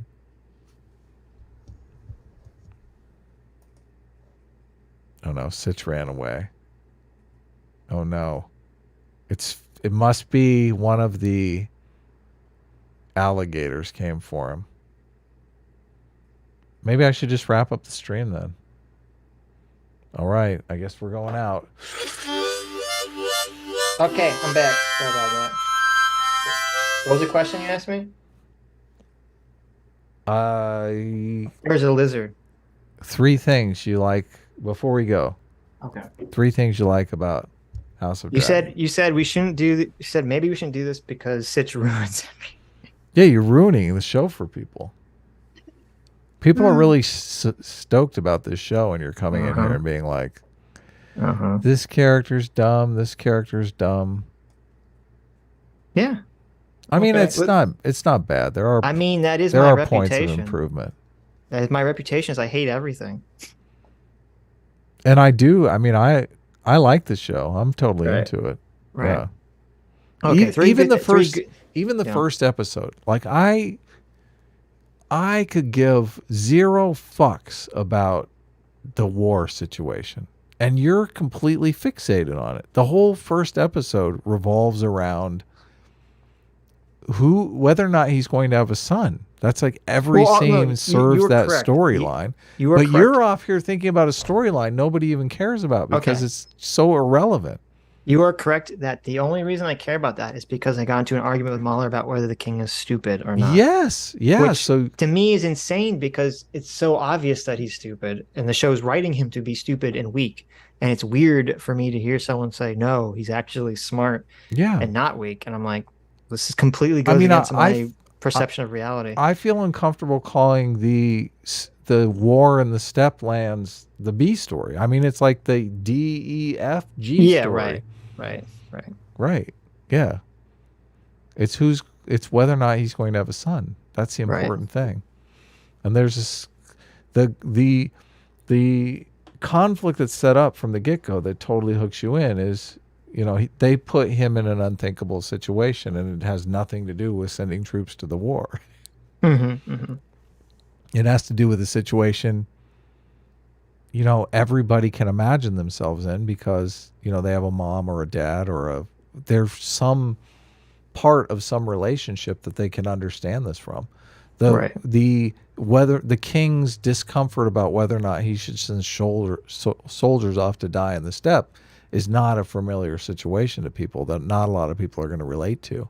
And if they made that like a central theme of the thing, it would be like the prequels. It'd be like the Star Wars prequels. It's like, what? We're talking about what? What? Right. Yeah. That's why they don't really explain any of it. Yeah. At all. So you're not allowed to talk to Mahler anymore about. You're not allowed to fight with Mahler anymore about character or story or anything. Okay. Talk to your buddy Adam instead. Fair enough. Okay. 3 things I liked about House of Dragon. I liked when Rhaenyra brought her dragon to get the egg back from her uncle. Right. Good. I like that. You have a character who we want to root for, being proactive, actually trying to do the thing, actually trying to achieve their goal, manifest it in reality. It's always good. I like that. What else? I like the actor who's playing the king. I think he's a really good actor. I think he's a great actor, actually, in that role. I think he's probably the best actor in the whole series. That's good. Do you agree with that? Disagree with that? Yeah. No, I think he's a great actor. Yeah. I think the scene between the king and Otto Hightower in the last episode is pretty epic. the when back he and throws forth. it he throws him out. Yeah, Yeah, and I like he gives some backstory of how he came to power, how his dad came to power, right, grandsire came to power. right. I like when the king yells at people. I like when he yells at Otto. I like when he yells at his brother once he thinks his brother banged his daughter. And he's like, they bring him in drunk and they just drop him on the floor. And the king's like, just like talking to him as he's like hung over, yelling like on the floor, like about the vomit. I like that scene. Yeah, he's kicking the shit out of him. Right. I do like it when the king sets up, Yeah, that's steps the up. thing. I like it. That's part of the problem. I like it when the king is like puts on his big boy pants. The king Because I is a think he dynamic character, though. right, but I think a lot of the dynamism to his character is the fact that he is, in my opinion, by far the best acted, like easily the best actor on that show. He's like killing all the other people's performances Yeah, because his performance, he really is a great actor in showing like the confusion and conflictedness of the character. So yes, yeah. maybe that's why people like him because they're translating that into like not wanting him to be weak because his performance is so good. Well, the So last episode, he really did step up. I mean, he told Rhaenyra off, told her right, she's marrying the dude with the dragon. You know, don't give me any more flack. Fuck off. You are my political problem. right. So yeah, no, I think things are. It's just about time for him to die. He's finally Yeah. He's finally doing the right thing, so you gotta kill him right. off. Yeah, Yeah, exactly.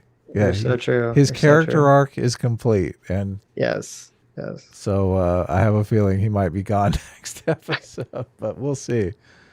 We'll see. I want you. You know what? I would not be surprised if the end of the next episode is him dying or something. But Yeah, they do a good job of leaving you with a cliffhanger. So mm-hmm. good television. Okay. Well, I'm super curious to see how you feel about the end of season one of Game of Thrones, especially if you don't know where it goes, because there's some pretty crazy twists and turns in the first season. Well, we might be able So to actually talk about that on Sunday. And I yeah. don't know. I mean, it doesn't really look like. Oh, what's happening with Xander? I don't think Xander Hall is going to respond here. Let me take a look. What was the last? What was your last interaction? Yeah. Okay. So Xander Hall has been tweeting since our DMs, and he has not responded to DMs, which makes me think he's just. Well, he responded at first, right? Yeah, he did. Oh, what did he say? The trail has run cold. He said he would think about it. What was the final thing? How did it end? How was it left off? Very incomplete. Okay, but give me something specific. Like, did he say maybe? Did he say I'll think about it? Did he say no? I hate your guts. Like, Nothing. Nothing. nothing. Nothing remotely like that. Yeah. Okay, well, I don't know. Give another day, and I guess follow up if he doesn't respond. I think it's off. I don't think he's going to do it. Well, but we'll still follow up. I say give another day and follow up tomorrow. Follow up with him because I want a definitive answer so we know if we're going to do it on Sunday or we're going to do something completely different. I think I mean, I have followed up and he's not responded, which makes me think. I mean, I asked him directly, "Do you want to come on the Sunday show or not?" And the response is no response. Which Yeah, means, he's mulling it over. no. This is how it goes. Give him some time. Give him a day. Look. Yeah. He, as long as he doesn't respond, he can come up with any old excuse. As soon as he responds, Mm-hmm. he's either coming on, or he's not coming on. But he can't really respond no, because then immediately I'm in a position where I can go, look, he doesn't want to come on, guys. He's a chicken shit. And he doesn't want to do that. Therefore, he will not. If the answer is no, he will not respond. Right. But Yeah. that's why you ask again after 24 hours have passed. Or we could just go to Twitter and say he said no. Well, I don't want to like coerce him into doing it, at least at first. It Okay. sounds like If he you just says no, do. then it's like, listen, if he just says no, I'll say, okay, that's unfortunate. I mean, I'm not gonna You know, I want him to come on. I think it'd make great content. But if he doesn't want to do it, then he doesn't want to do it. Well, he doesn't. This is the thing. He doesn't want to. He is clout chasing. Like he wants to be on Mauler's channel. Or I think he wants Mauler to come on his stream. But I mean, I told him if you want to stream at the same time, I don't think Mauler will care. So yeah, no, of course he can. And we don't care. Yeah, that's totally fine. But yeah, maybe he just wants a one-on-one so he can just beat up on Mauler indiscriminately. I don't blame Mauler for wanting some sort of moderator. Sure. Yeah. Which obviously, if you want a moderator, you go to the world's best moderator. Why would you go anywhere else? Listen, he on Twitter, he said 4 hours ago, he said, I just slept for 16 hours straight.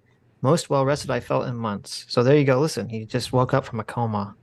Oh, okay. Okay. Just give him a second. Why don't you message him? Go, hey, Adam told me you didn't respond to his message. You want to come on or what? Okay, I'll do that. That's a good idea. Maybe he doesn't like me. Maybe he likes you. Maybe he'll have a more difficult time saying no to you. I don't know. Why is that funny? A lot of people don't like me. I'm used to it, so. Okay, fair enough. I mean, who couldn't like you, Adam? You're wonderful. I mean, if he did listen to any of that stream, I did say that his channel only exists to call people racists. So that's true. I feel like I probably said something incendiary as well. Yeah. So who cares? Who cares? It's all fun and games. Whatever. CT for $1 says it's peanut butter first, Adam. What? Yeah, you were saying it was peanut butter first. I said peanut butter first. What are you talking about? You said if you tried to do it jelly first, it was disastrous. Yeah. Right. I tried to counsel you to avoid that. Right.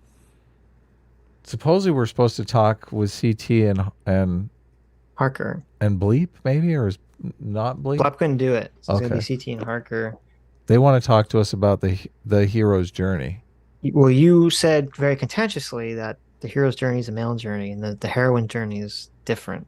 To get a man or something. The heroine's journey is to find yourself a nice home to become a baby maker in. Like the Game of Thrones pretty much lays that out, right? There you go. You've got hero's journey and heroine's journey right next to each other. There you go. For everyone to see, all on display. Okay.